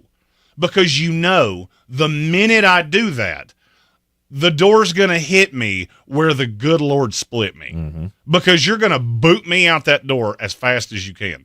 Brandon Graham, who's supposed to be one of the leaders of this team, did not feel the same way. That bothers me more than what you said. I don't really care that A.J. Brown and Jalen Hurts don't like each other. I don't care that they don't want to do karate in the garage. Why do they not want to do karate in the garage? Because Jalen Hurts is not very good. Mm-hmm. You're winning in spite of him, not because of him. It is borderline impossible to win in the NFL that way. And then I kept coming back to, but why would Brandon Graham say this? He's a defensive player. We're not going to hold him accountable for the offense. Why would you say this? Because you want us to know. You, as a member of this defense that has gotten better and better and better and better and better, you want us to know that the quarterback and the wide receiver are not jiving. I equate this to the humble brag. The guy that you run into at the bar, on the street, whatever the case may be, you see out in public, and things are just going hunky-dunky, and I'm just so busy making $80 gajillion. They've given me all these new responsibilities because they just love me so much. You're not whining about your problems. You're gloating about your success, and you're hiding it behind the veil of a struggle. Mm-hmm. This is Brandon Graham, I believe. I don't have a source inside Philadelphia that's telling me this, but I've listened to that clip now about 30 times. That's a guy that's with the defensive guys every single day. And he's looking at the defense going, this defense can win a Super Bowl. No doubt about it. I know it. You know it. They know it. Our young corners know it. Our linebackers know it. We're good enough to win a Super Bowl, and our offense is not. Because we're going to have to go beat Jared Goff and Amon-Ra St. Brown. And I don't think we can do it. Because you can't completely stop them. A good offense will almost always beat a good defense in the NFL right now. And he's looking at Jalen Hurts and he's looking at A.J. Brown going, you're what's going to keep us from doing this, and Nick Sirianni is the cause of it. And I want you to know, which is why I'm doing a podcast on a random Monday night during an NFL season. I found that to be strange. Mm-hmm. So you think his comments were completely calculated? And he wants everybody to know that Jalen is the problem. I don't think it's so much that he was – if you listen to what he said, he wasn't so much saying Jalen was the problem. It's more A.J. Brown was the problem. Mm-hmm. Well, he said they used to be friends and they're not anymore. And then he said one's trying and 11's not so much. Yeah. That's not even you're not even trying to hide it. There's a guy in the locker room that's showing his keister on the sideline, so you've already seen it. Now, I, as a member of this defense, I'm trying to get in front of it. We're doing everything we can do. That offense blows up, it's not on me. Mm-hmm. I don't want to be remembered as the end who in his last season in Philadelphia had an elite defense, the offense exploded, and the fan base never reveres you the way they were supposed to. I'm doing my part. I'm doing what I'm supposed to do. This defense almost can't play better. The offense is Saquon Barkley and nothing else. And now I ask you this question. If Saquon Barkley got abducted by space aliens tomorrow, how good is this team? Honestly. Oh. I mean, all right. Let's use the power. I feel like they're still a playoff team. Okay. But are they better? Obviously, we don't have them better than Detroit right now. No. Would they be better than Minnesota without Saquon? No. Would they be better than Green Bay without Saquon? No. Would they be better than Seattle without Saquon? You're getting closer. But would they be better than Washington without Saquon? Maybe, but I doubt it.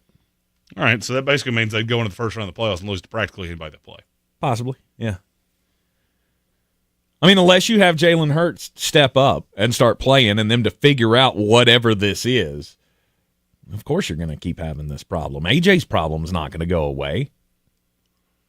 As a fan of a team that watched unbelievably talented rosters that could not get out of their own way because they had a bombastic coach. I'm talking about my New York Jets with Rex Ryan. Mm-hmm. The fact that team never even got to a Super Bowl has always stuck in my craw. And the reason is because you had a culture that was defensive first, we'll score if we can, but eventually you always come up against an offense that's just a little bit better. You can't stop them every time you have the ball. Right now, the Philadelphia Eagles have a roster that is very impressive. And I feel like it's teetering on the edge of absolute collapse. You cannot withstand anything to go wrong because your quarterback's not good enough. And your offense is depending on a middle-aged running back who is special but has had a lot of injury issues. There's a lot of ifs with Philadelphia that make me super nervous. And really all this did was confirm what I've thought for a long time. What's that? Philadelphia is an absolute dumpster fire behind closed doors. And the fact they're this good is a credit to the 1-53 and an absolute indictment on their head coach when they get bounced in the playoffs. Yeah. I told you yesterday I've had Philadelphia Eagle fans blowing me up for weeks going, Philadelphia is better than this. And the only way I can say this is you're undervaluing how bad your coach is. You and I have seen it firsthand. We've heard it firsthand. We have talked to people in this league that have seen it firsthand. Nick Sirianni would not be a head coach for any other team in the NFL. I feel like this is a Maserati that's being driven by a poodle. I can't even really get mad at the poodle when he wrecks it into the ocean. I'm also not jumping in the passenger seat to let him drive me home. You're in the Sportsocracy, and this is ESPN Asheville, 92.9 FM, 880 AM, 1400. We'll be back tomorrow at noon. Jeff Dunham, Artificial Intelligence, his all-new tour. Just don't have. You're the other white meat. RJ, how can you be so smart on one hand and so stupid on the other? Well, you're half of it. I realize I could have avoided all this years ago with one simple word. I do not. Silence! Don't miss a Asheville, February 5th, Harris Cherokee Center. Tickets on sale now only at jeffdunham.com. The PayPal app has amazingly low prices for holiday shopping. Get cashback offers in the app, and when you use the PayPal debit card, PayPal stacks 5% more in the monthly category of your choosing on up to $1,000 in purchases. Don't just pay, PayPal. FEMA funding is available to support repairs on private roads and bridges, even if your primary home is not damaged. For more information or to schedule an inspection, call 1-800-621-FEMA. Again, call 1-800-621-3362. This is J.W. Whitley, General Manager at Parks Ford of Hendersonville. I would like to introduce you to some of our very own Parks Community heroes. Like Trent and Doug, whose first instinct was to fill their trucks with supplies and drive to the areas that were hardest hit in those first hours. Like Spencer, who helped build a bridge out of debris to rescue 7 families after the road was washed away. Nominate your Parks Community Hero today at parkscommunityheroes.com. That's parkscommunityheroes.com. Experience the Parks Promise today at parksfordhendersonville.com. If you're looking to buy, sell, or invest in real estate in the mountains, you need to call the agents at Clarissa Sells WNC, brokered by eXp Realty. Check us out online at clarissasellswnc.com. Download our free app on Google Play or the App Store. Type in Asheville Home Search. You'll be able to connect with our team and see all the available homes for sale in our area. For more information, contact us today at 828-774-6343 or clarissasellswnc@gmail.com. This year, we have plenty to celebrate. From reuniting with loved ones, to welcoming new family members, from rediscovering the great outdoors, to perfecting Let's Stay In. At Ingalls, we're so proud to play a part in your everyday adventures and all your celebrations. So here's to taking a pause and taking it all in. Merry Christmas from Ingalls. This is your Exergen Temporal Scanner weather forecast on ESPN Asheville. Rounds of showers continuing next couple of days. Finally, some drier, cooler air by Thursday. Scattered showers in the forecast for this afternoon. 65 degrees. Tonight, 45 showers, maybe even a rumble of thunder. And some scattered showers around tomorrow. Breezy and even windy at times. Highs will be in the low 50s, and the colder air filters in by Thursday. Sunshine, morning lows in the mid-20s, afternoon highs in the low 40s. From the Weather Channel, meteorologist Ray Stajic. From the Ingalls Studios, this is ESPN Asheville, WPEK, W225CJ Fairview, WMXF Waynesville, and iHeart Radio Station.